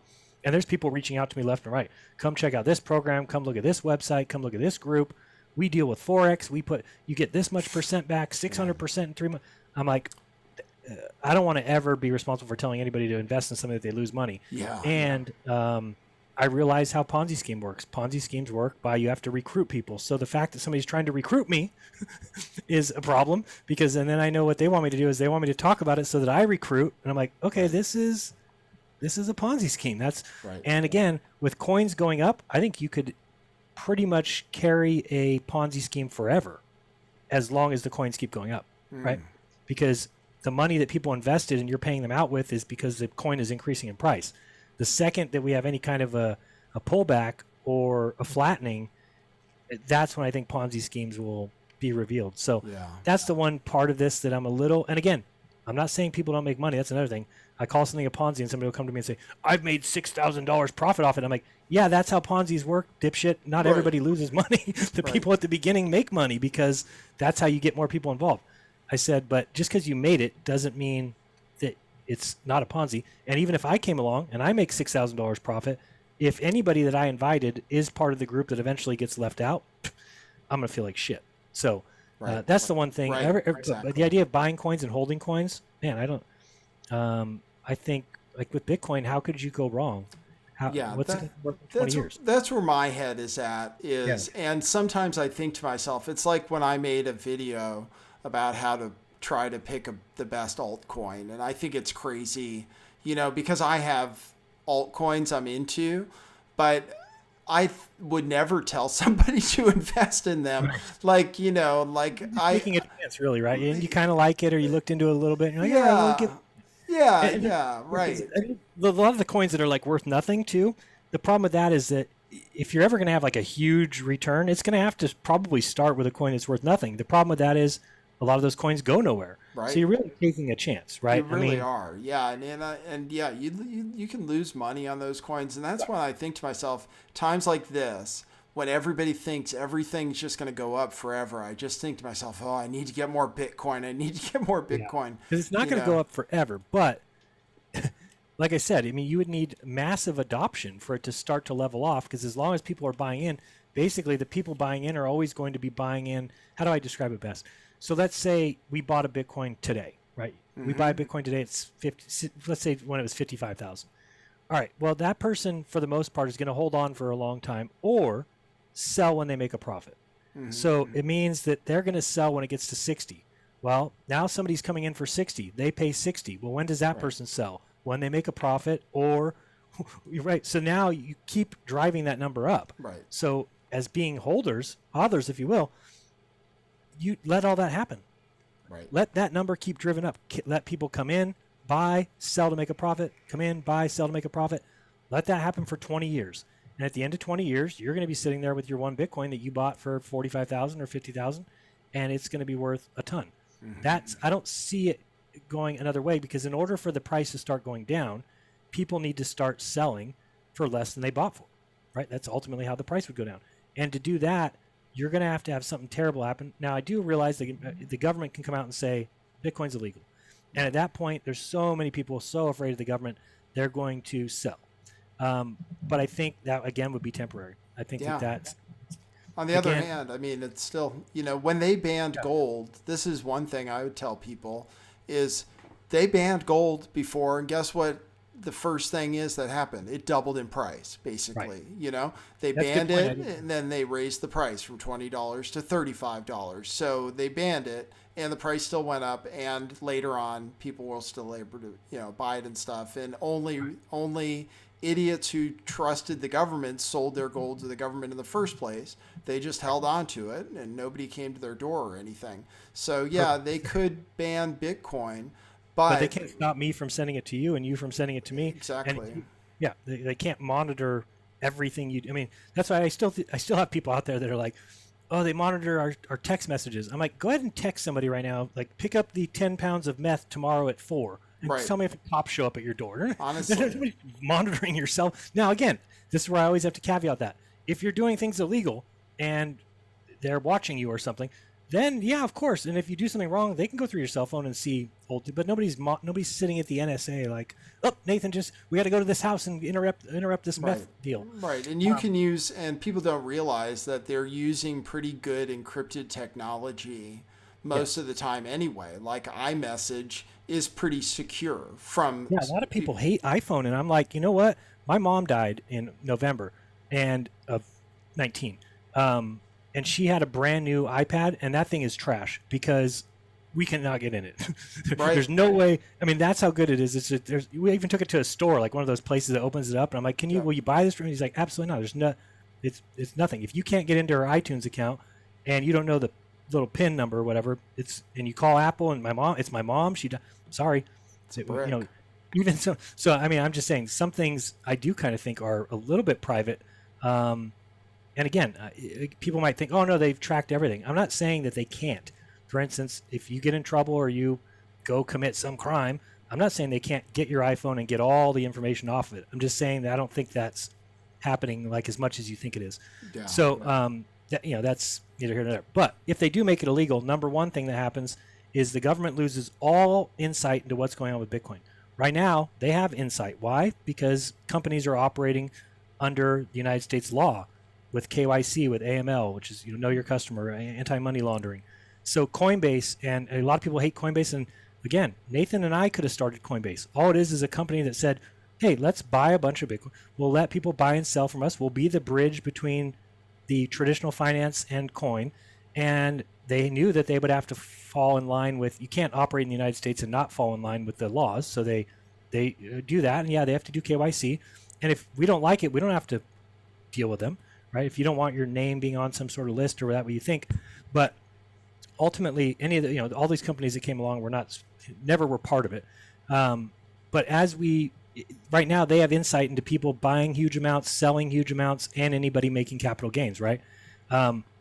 It doesn't mean they'll do anything about it, but they at least have insight and they can actually check. I'm sure this year when taxes are paid, right? At the end, they'll be able to look at the list of people who made capital gains from Coinbase, and they'll be able to look at the list of people who paid their taxes and claim that capital gain. And whatever they make, the government has to realize they wouldn't have made that otherwise, right? Whatever anybody claims on their taxes as capital gains from Bitcoin is money the government would have never seen otherwise. Right. So the second they come out and say it's illegal, well, guess what's the first to go away? Coinbase, Kraken. Right. All these places no longer exist. So now the government has zero insight into any capital gains.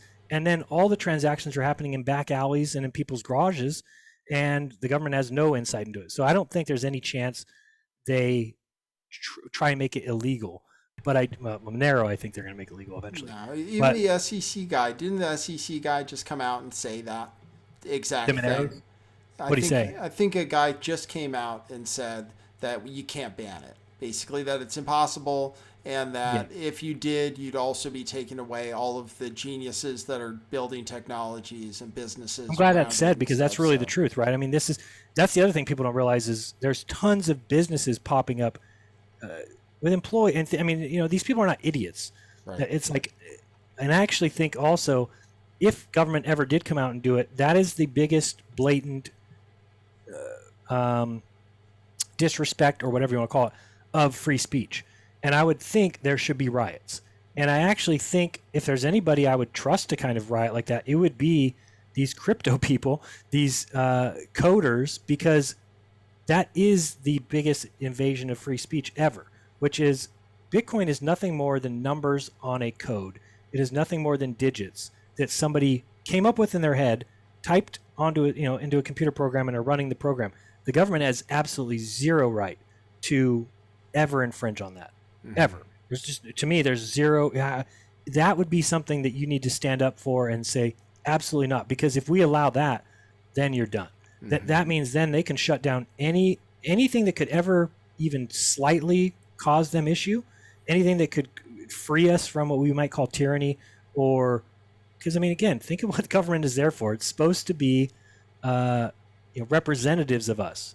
So you can't have representatives of us who say, oh, you can't innovate, you can't bring anything new. It is status quo. You would fall behind. You would fall behind in everything. So to me, I just don't see it happening. I don't see, but I do think they could make Monero illegal, at least as a test, because Monero, it's got to be a little thorn in their side. Yeah, right. Monero is an interesting story because it's untraceable still, and it's real, and it works, and it exists.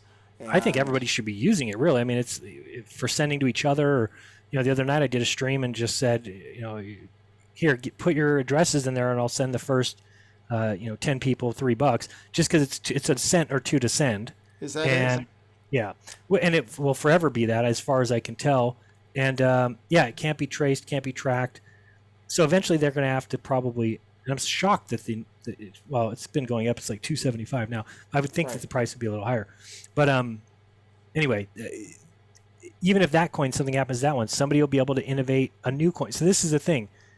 Even if the government makes it illegal, there's nothing stopping Nathan from creating a coin, coding a coin that is like Monero, just different, new. So it doesn't do him any good to kind of make it illegal. I think they might do something as a test to see what happens, how bad do people cuck basically and be like, oh, I'm not going to use it anymore. Or if it's one of those things where, because people can just VPN. I mean, like India, right? India, did they really ban it or did it end up not going through? Well, apparently they're going to ban it, but they gave everybody 6 months notice. So everybody's loading up on Bitcoin right now in India. Apparently they're all like, oh, well, let's get some before they make it illegal, driving up the Because prices. they know that once you have it, again, What you can can they do? send it from your computer with a VPN. They'll have no idea. Right. So it's not, or you can go to a friend's house, or you can go to another. This is the thing where it's not going to do what you think it is when you make it illegal. It's not. Just look at drugs. I mean, did drugs go away when they? No. What happened with drugs? They're much more expensive. They get more expensive. That's what happens. Yeah. So, And you've got specific people that like are drug dealers, right? And you've kind of made these people into criminals, but they can charge a big price because of the premium. Well, they don't want to do the same thing with coins, especially when there's not that many drugs, but there's different types, but there's thousands of coins. Right. So you're gonna have a real hard time. You would have to basically block internet traffic. It can't just be like, oh, block this one one communication protocol. No, by doing that, now you're blocking the internet. So this is the great thing about coins to me that, and the one thing I was showing a video today, somebody sent me a video showing Satoshi Nakamoto means CIA and Chinese or Japanese or something. Right. You go looking into it, it's just nonsense. I mean, it's like, okay, whatever you guys. And then somebody else told me it means Satan, Satoshi, SAT, and then Nakamoto, NA. I'm like, oh, so you switched. Yeah, there's so much FUD, there's so much Yeah, that's what I called it. It's FUD. exactly.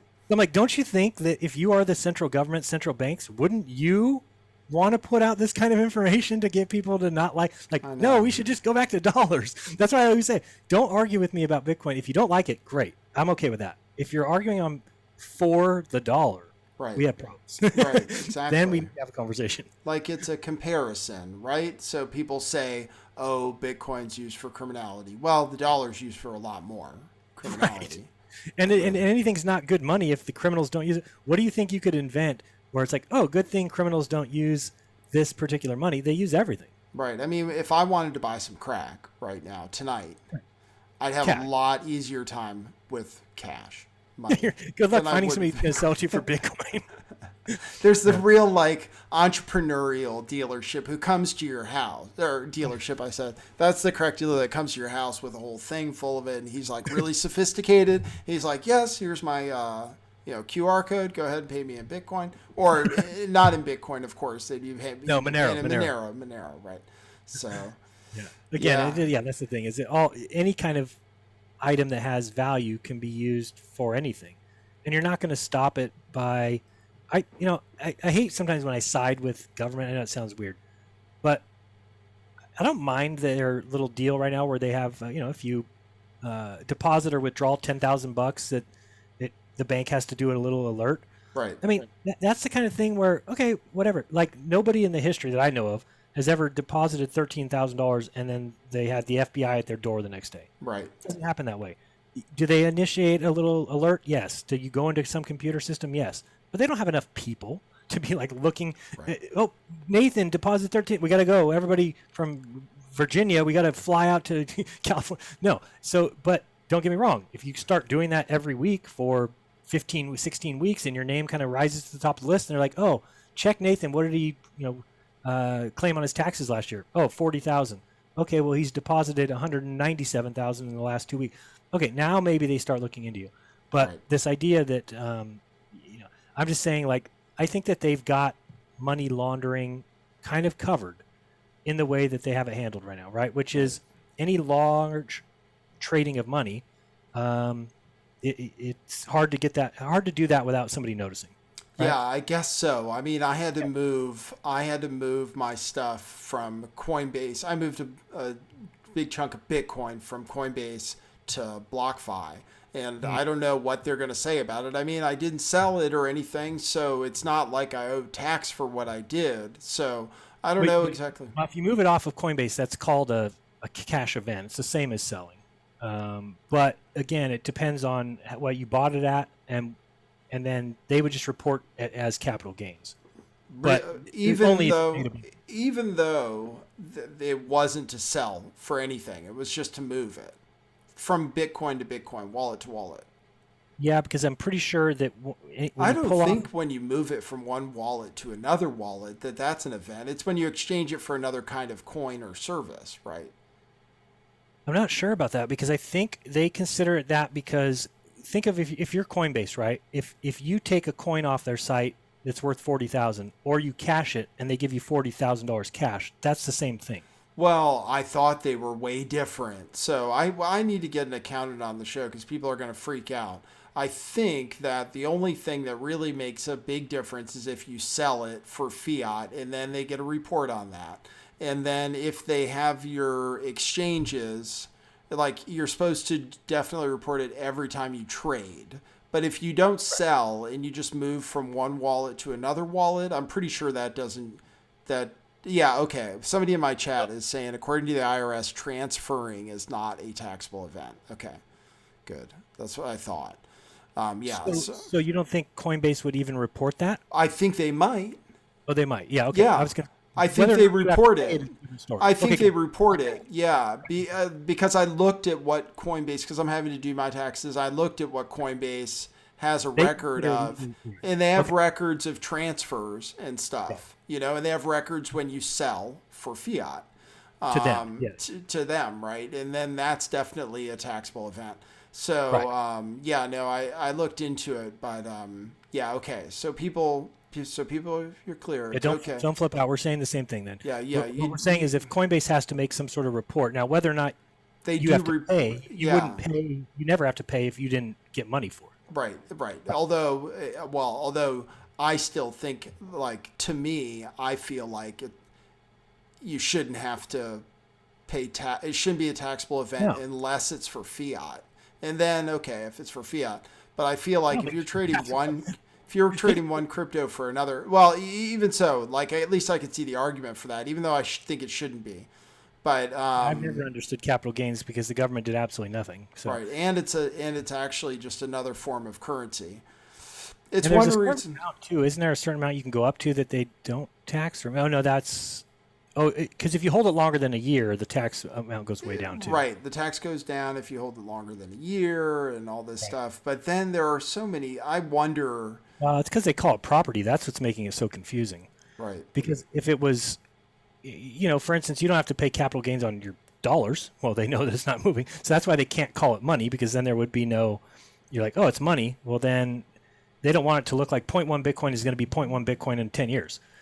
So they don't like that idea because there's no taxes they can get off that. And this is their only chance of getting taxes, because otherwise you can't tax, you can't put a tax on it when you buy something, or, every time somebody uses it, we'll tax it, because you don't know where it's coming from, right? You don't know what country. How could the United States charge different, Right. Maybe it's coming from Brazil. Maybe it's coming from. Right. So it seems to me this is their best way to get money out of it somehow, which is ask people to report their gains, right? And really, don't they want you to report like anytime you buy something or anything? Apparently, there's something on the tax form for 2020 where you have to say something about what you did with crypto under penalty of like felony, like a felony, really. I mean, really? It's so crazy to me because you're just confessing, basically, because it's like you said. Okay, maybe theoretically they can monitor you, although for them to legally be monitoring everything you do, you would have to be under some kind of criminal investigation. So if they were monitoring everything you do, that would be illegal, first of all, if you weren't doing anything wrong.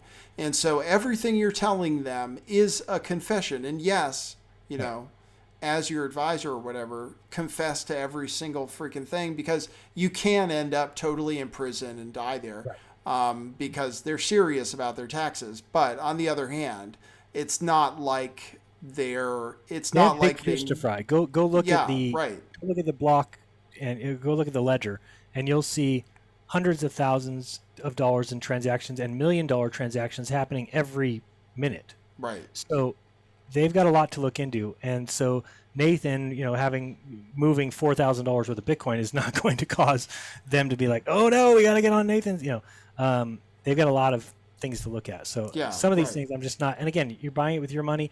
to me, the thing that bothers me is I look at it like baseball cards, right? I mean, if I decide to spend $10,000 on baseball cards and my Babe Ruth card goes up, its value is $15,000, now it's worth $20,000. I don't think that's anybody's business. Like, oh, your card's worth $15,000, now we want $5,000, and well, what do you mean? I mean? That's just a joke to me. So I know. Well, that's why maybe you have to move to Puerto Rico or something, where they don't have capital gains tax. Well, and so also if you buy at Coinbase and immediately pull it off, right? So let's say I buy $50,000 of the Bitcoin today, and I pull it off today. To me, there's $0 in capital gains there, right? Because I bought it for 50 and pulled it off for 50. Right. And then if you store it, you never owe capital gains. Right. Correct. If you never sell, yeah, exactly. Right. Yeah. So that's why I'm not worried about it. I mean, I know other people are worried because they're selling. For me, when you just stack and you don't sell, then there's nothing really to worry about at all, because I don't owe any capital gains because I haven't gained shit. Right. Now, if in 20 years it's worth 10 million and this system is still set up the way it is, I probably won't care about paying taxes when I'm going to cash out for 10 million. Right. What do you want, $1 million? Here, take it. So again, to me, I see why people are a little bit weird about it, but that's people that are trading, buying, selling. I don't know. To me, I just want to stack because it's truly scarce.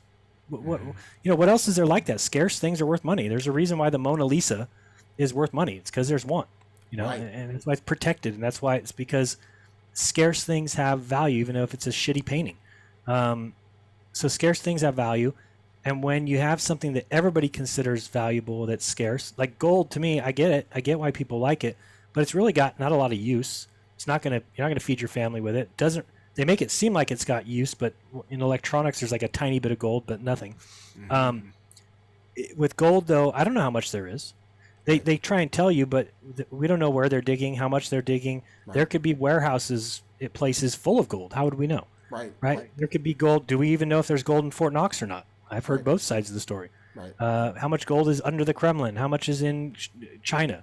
So we don't know those things. So with Bitcoin, I know how much there is. Period. So there is no hiding here. I don't care how much the Kremlin has, and I don't care how much China has or how much Fort Knox has.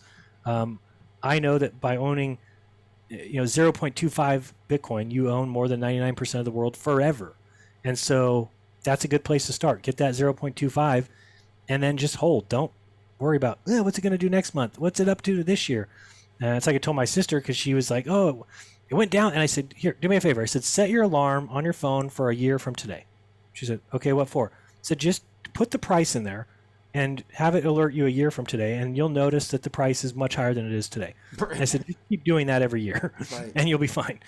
Don't call me and be like, I hate watching my Bitcoin go down. I'm like, it went down from what? 50? It was like 58,000. Now it's down to 54. You're fine. You're gonna be fine. Yeah. So anyway, I think that people will wake up to it eventually. The only thing I'm not sure of, and I wanted to ask you this. So a lot of people have this idea that the United States is going to have their own coin, right? Don't you see that being as way in the future? Okay, I don't necessarily see, well, the way they talk about it, if you just listen to them talk about it, they're not in a hurry, not like China, which is trying to get one first. They don't want to make mistakes. Right. They realize that you can't screw up the United States. Like, imagine they come out with a coin and it gets hacked. That would be the end of the world. Right. So they don't see like extreme urgency, even though I think they see the value for them, because it gives them like an unparalleled amount of just control. Absolutely. You can give money to the fucking homeless guy on the corner on 8th Street and Broadway, and he'll spend it right away at the liquor store. And you could literally do that, I guess, in the crazy future. But the thing that I read that I thought was really interesting is Bloomberg is talking about how if you look at digital dollars, that actually the most exchanged cryptocurrency of all cryptocurrencies is Tether. And it's based on the dollar. And so Bloomberg was like, well, that means the dollar is going to be the dominant currency because it's the dominant digital currency already. Right. And I thought, wow, that's an interesting case for why the dollar is going to succeed. There will be like that, like Tether or a dollar, but it'll never be like, or at least not soon, mandatory. right? Like think of old people that you know.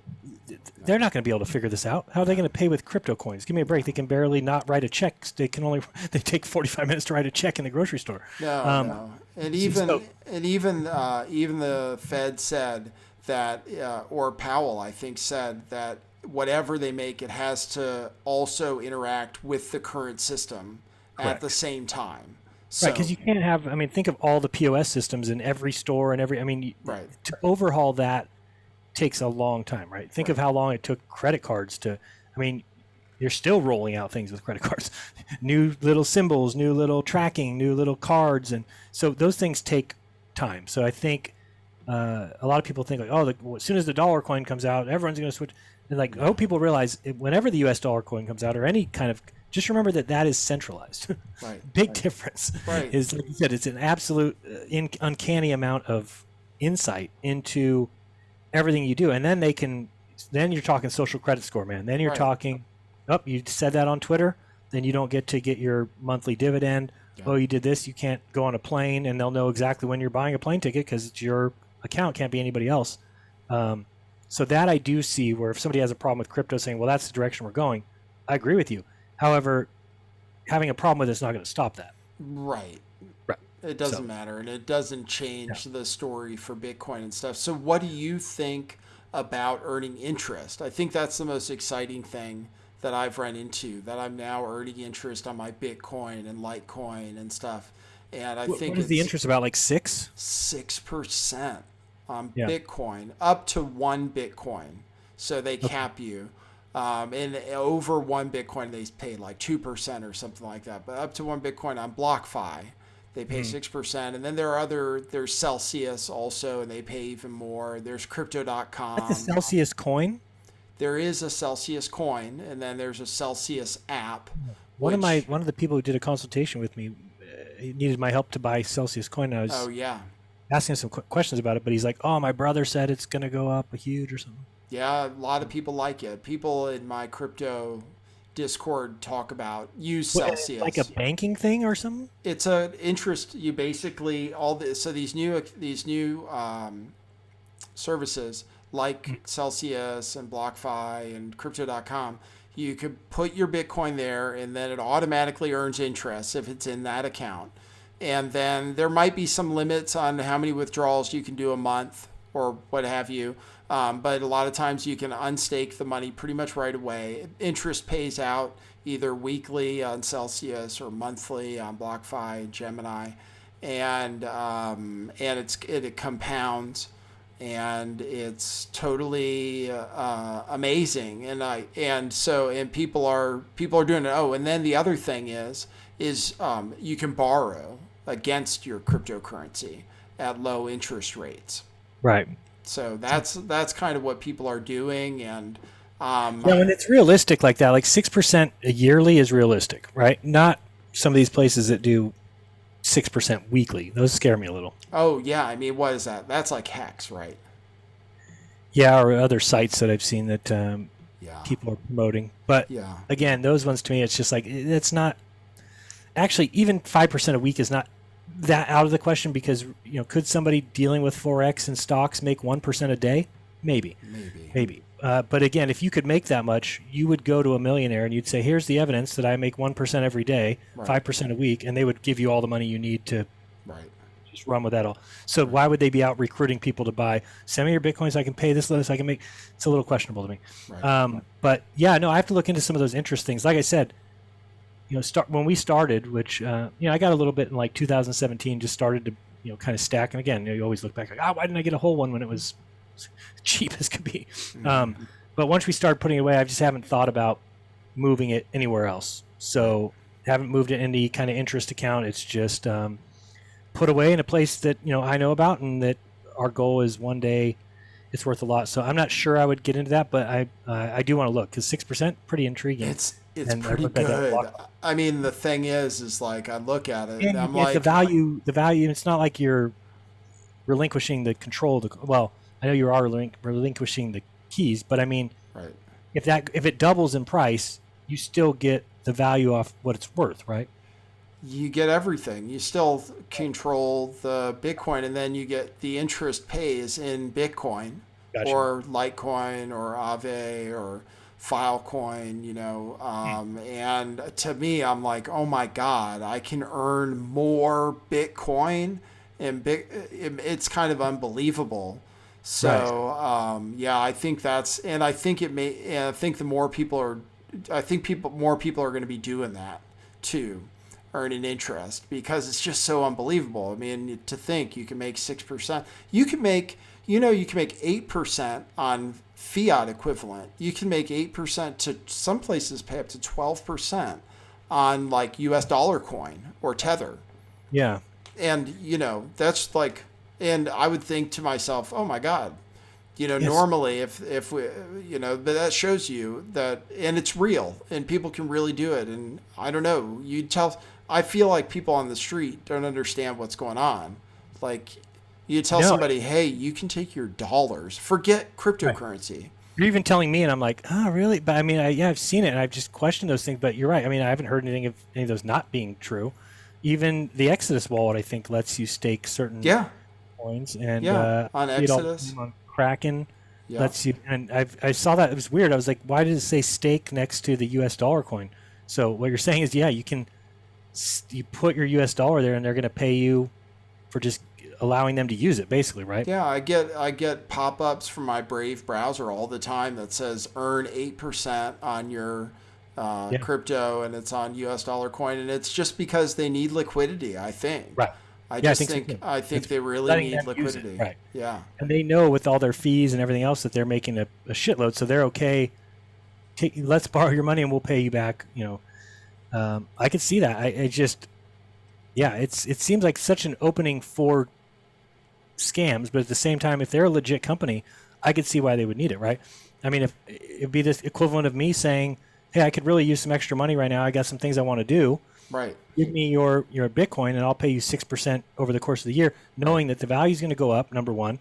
Number two, it gives me money. And if I know I'm going to use that money to make money, then it's probably a smart move. And I think that's what these guys are doing, right? Yeah, right. I mean, I think they break it down, but there are simple things just like arbitrage. I mean, the thing is the Bitcoin market is not nearly as tight as like the stock market in terms of the variance and just the people that can build bots to do that stuff, then you can actually build it and probably make a good deal every day if you know what you're doing, right? Yeah, and all it takes to make more is to have more liquidity, basically.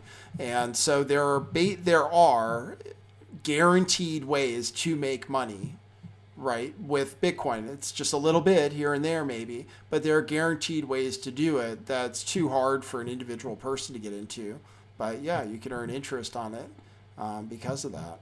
So pretty dope. Yeah. And I don't think we're wrong. I mean, my biggest thing is I tell people all the time, please expose me the day that this goes away. But that's what the hardest thing for me is, because I see a lot of people just want to ignore it, right? Nah, not interested. Nah, it's just like, okay, you can ignore it, but do you know it's not going away? Because I think if you knew that, I think some people might feel like, this is just a fad. It's going to go away. And I'm like, well, here's the thing. It's not. Right. Because it's a technology that can't go away. In fact, even knowing what I know about it, if it started going, I'd be like, okay, wait, I can come up with this. So we're going to use big numbers. And by using big numbers, I can make it so that people can't, that idea, which people had thought of before, but they'd never really grasped the, public ledger passed out to everybody in the way that it has been. Really, you can continue to create that. So anything that happens, you'll just make it better and innovate. And it's open source and anything like that, people can build on. So that's the one thing I'm kind of shocked at, is especially with conspiracy people. I guess maybe I should expect it from them, but my fear, I'm like trying to tell them, like, you can't be afraid of everything. You can't, because if everything's from the CIA, then how would you ever know when something comes up that you can get behind? If you're just going to say everything is the CIA, anything that's on, and I've heard people say, oh, well, PayPal's getting into it, so it's a scam. I'm like, what are you talking about? For 8 years, PayPal shut down your freaking account if you even breathe the B of Bitcoin, and they would shut down your whole account. Same thing with Visa, MasterCard, nothing to do with it. So again, now people are like, oh, but they're getting involved now. It's like, well, what do you think? if Right. any grassroots financial thing popped up and it started to become solidified, Visa and MasterCard, of course, have to get on it. They have to. They Yeah, you have can't to. just be like, oh, we're going to go out of business now while you guys take over. Yeah. No. And you could tell they all sat back and probably prayed that Bitcoin got hacked. They all sat back and probably prayed it went nowhere. And now they're like, shit. It doesn't seem like anything bad's going on here. We're going to have to incorporate it. And then they'll look for ways to make more money with it, right? So they're going to say, all right, let people pay their credit card debt off with Bitcoin, because they know that that's how, I mean, think of how credit cards make money with these fees. It's ridiculous. I mean, these Right. percentage rates. So now all of a sudden, if they can get you to pay Bitcoin with it, and then they can sit on the Bitcoin while it gains value, now they're just going to be making money even more. Right. So right.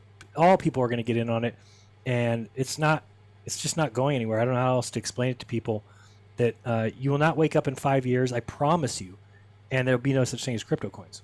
It's an impossibility at this point. So if that's the case, then why waiting does nothing. Right. There's no benefit to be like, oh, I'm going to wait. Other than, don't get me wrong, maybe if you wait in 5 years, it's a lot easier, and now you get it. Now transactions are much easier, but there won't be money to be made there. Right. Right? It'll be a use thing, Right. and it'll be kind of a new way of using. But as far as there being profits there, maybe not, or maybe not as great. Wow.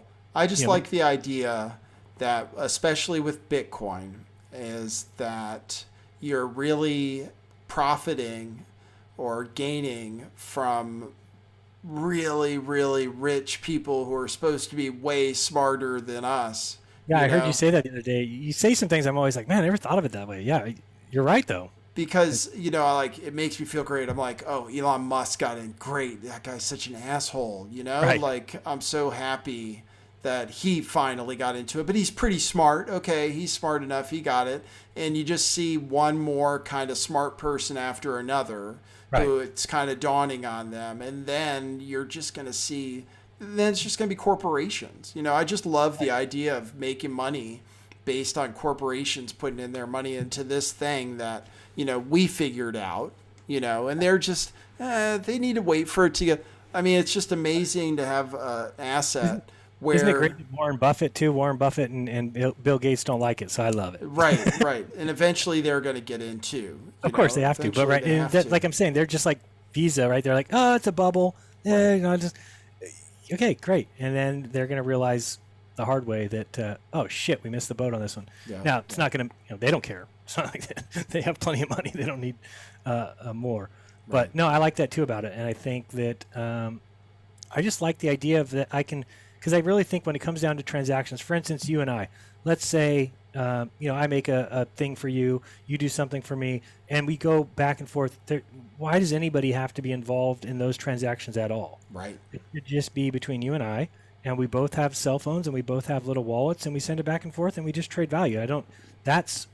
It shouldn't be wow, but it is, because we've been taught that we need a person in the middle that we both trust, that's a centralized agent that can, authorize those transactions. We need PayPal. So again, and I get it, they come across too, the way they try and portray themselves is, well, you need PayPal, you need credit cards in case there's scams, you need to be able to do chargebacks. Of course they're going to say that. But when you're dealing with me and Nathan, he's not going to scam me. I'm not going to scam him, right? When you know people, when you're dealing with people, when you're in businesses, you don't need that trusted third party, because you're two people that trust each other already. Yeah. You don't need... And in the future, or maybe even now, there are already contracts you can enter into where if you don't trust each other, or you need to wait for something to settle, they have what do they call it when your house? Escrow, basically. You can, they have people that create escrows so that they'll hold your Bitcoin while they figure out if the transaction is real, and then they'll release it to the other person. So they're even working out a lot of those things. Smart contracts, you can even do something where you put Bitcoin in an account and you say, don't pay this to this address until this person signs off. Right. Or till after this date. Or, when both these conditions are met, then you can pay. So, those things are incredible. Now you've got something you don't need a person in charge of. You don't need a person making the decisions. That it's, it really comes down to the code. And as long as you trust the code, then life is good. Oh, I finally killed that bug. Thank you. Good. Your studio's awesome, by the way. We've already done like 2 hours. It's epic, but you already did so much time earlier. Well, thank you. We'll do it. keep it at I think that. 2 hours is good because I'm hungry, starving. Yeah. But we can do it again, and you can come over to my channel too and talk to people about what you're doing. Cool. Yeah, we're both doing crypto consultations. I offer it for free where people can give me a donation, but that's because of the religious aspect of Yes. my Bitcoin work. Your mission, My missionary work. Yeah, exactly. But then people can send me a donation still. But it's only 30 minutes. A bunch of people, you say people book with you for like an hour or more, huh? Sometimes 2. If they want to go through all the, that would take. I got to offer that because I don't even consider it's good. talking to somebody for that long. Well, and it's not that much talking because really, when they sign up for that, it's because they kind of want you to hold their hand through things. So I Right. say, go to Coinbase. Okay, start filling out the page. So then they're just filling it out. Right. And I'm kind of sitting there, and I don't see them. They're just on, I don't see their computer or anything. And then you kind of walk them through each thing because, you know how it is. You get to places you're just a little bit stuck. Right. So all those things would just take people a lot longer. So, yeah, if people are interested, it's jeranism.com/crypto. And then I have a group class. We did one last Saturday. I've got another one next Saturday. It's just for beginners. Probably going to try and change it up a little bit versus what I did last time. But again, it's up to, you're not going to be blown away by, and I'm not like teaching you things we didn't hear about today. It's just things that if you need a hand to feel safer, to feel better, to go through it. Yeah, and definitely with Nathan. Nathan knows what he's doing. And Yeah, so we have slightly different philosophies too. Yeah. Anyway, Yeah. I mean, And I think when you said you were doing them free, that's how I got started, right? So those 2 people from Patreon said to do that, and then I offered it to patrons and said it'll be free, but you can tip me if you want. Right. And that's where I realized, oh shit, there's value here because people were saying, okay, I'll take you up on that. And they would do it and they were like blown away and they're like, okay, where do I tip you? And then all of a sudden I'd see $100. Right. And these are patrons that are $5 a month. Right. So right. $100, I'm like, what the hell? That's a year. That's Right. 2 years Right. of you being a patron that you just paid me for. And then I started realizing, oh, there's value here. And then I looked up online crypto or Bitcoin consultations, and people charge anywhere from $325 to $450 an hour, and some of them are like minimum 2 hours. So you're talking $900. I know So- people don't realize what a good deal you're getting. I just copied, I think, your pricing for people who aren't doing the free first thing, and You did but, the same kind of price? yeah, but I'm just, I'm learning, I just figure I have the time now before my Right. new Bitcoin channel is famous and everything, and then you can't book a time slot anymore. But I saw for one now- of the comments on there. One of your comments said like, how did this guy start a new channel and already have 100,000 subs? He must be a shill. It's Well, not a new what channel. can I say? I know. It's so confusing, though. I mean, I It is a little totally confusing. understand. I'm shocked that I don't understand YouTube anyway. The fact that they let you change your channel name is weird, but the fact that they're the only company in the world that doesn't restrict there being one username per, like, anybody can make my exact username. Right, Anybody can exactly. have a channel jeranism. What Right. the hell's that? Right, I know. Who does that? stupid. Right. Who does that? Like, know, why would it's you not crazy. just make it so you can have, like, Twitter doesn't allow a bunch of at lift the veil 411s. Right. There's only one. Right, I know. You can make as many impersonate each other. lift the veil crypto channels as you wanted on YouTube. It doesn't make any sense to me. Well, this is the only one. No, I'm going to go make one right now after. It's going to be, I'm just kidding. But I'll use your same logo too and everything. But thank you. Yeah, I guess you can call it a studio. Yeah, it just got boring and people kept saying, use a green screen and use this. And then, how you go from one thing to another where you're like, all right, I'm going to spin the desk this way. And then you're like, oh, I don't like that white wall. All right, Wow. let me get some, those are just fake bricks, Yeah. Put those up. All right, now it looks too black. All right, let me put, and you just keep adding things. And then you're Cool. like, all right, I feel better. It's epic. I wish I had something. You got to like do something. that. You have space back there. I know. I got to do something with it. We're working on it. One thing at a time. Yeah, you got baby steps. All right, where do I'll you- have you on my channel. I'd love to have you on and tell people what you're doing and Cool. start to get some people interested. Yeah, man. I just want people to, get Bitcoin. I just think, now's the time, really. Me too. I don't know how to tell people because I get it. It's $50,000, $60,000. I know people don't have that kind of money. Right. But you don't have yeah. to. Just get a little bit. Yeah, you at least start. But again, a good number to shoot for. I know it's still a lot, But here's the thing: you can find videos of me telling people when Bitcoin was 20,000 to get 0.25. I kept saying, get 0.25. You'll own more than that. I said, yeah, it's 5,000 today. I get it. I get that that's a lot, but a lot of my users have come back and said, remember when you said to get it? Yeah, I know. So, now that you could have paid 5,000 and it would be worth, over 10, right? Right. Yeah, like 12 Mm-hmm. or more. Mm-hmm. Yeah. So, that's a big, there's not a lot of other ways to turn 5,000 into 12,500. Mm-hmm. But again, the problem is I don't even like to say that because I don't want people to think of, oh, I could have profited 7,500. No, don't think that way. That's thinking like a poor person.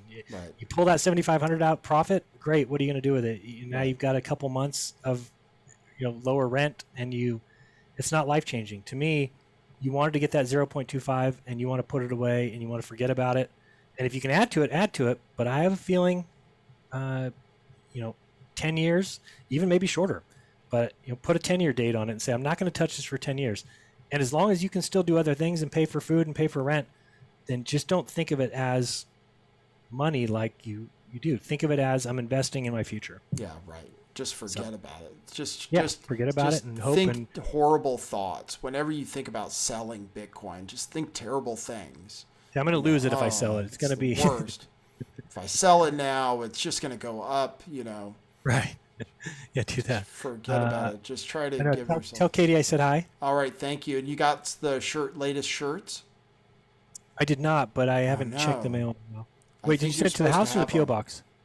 I don't know. Katie? Oh. If it's in the P.O. box, I haven't been there in a while. She said to ask you if you got the shirts. So maybe the P.O. box. Well, she said they're supposed to have arrived, so check it out. Okay, I'll check. I don't go to the P.O. box because they still make you wear a mask there, and I get sad. What's that, Katie? To the house, Katie says. Okay, then it's probably on my mailbox. I'll go get it. All right, Sweet. cool. Excited. I want some lift the veil. And I told people, I said, send me a shirt like I'm wearing this Nike shirt today. I don't want to promote Nike. So, when I do shows, I'll make sure I wear your shirt, and then I'll send people to Truth Clothing. truthclothing.io. Yeah, you got it, man.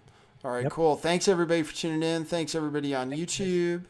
Thanks, everybody on DLive. Appreciate you guys. We'll see you at the next episode on this show. Jeranism. Find him at Jeranism. DLive, YouTube. Jeranism.com/crypto for your thing. Yep. That's and it. patreon.com/Jeranism if you want to support. Yep. $5.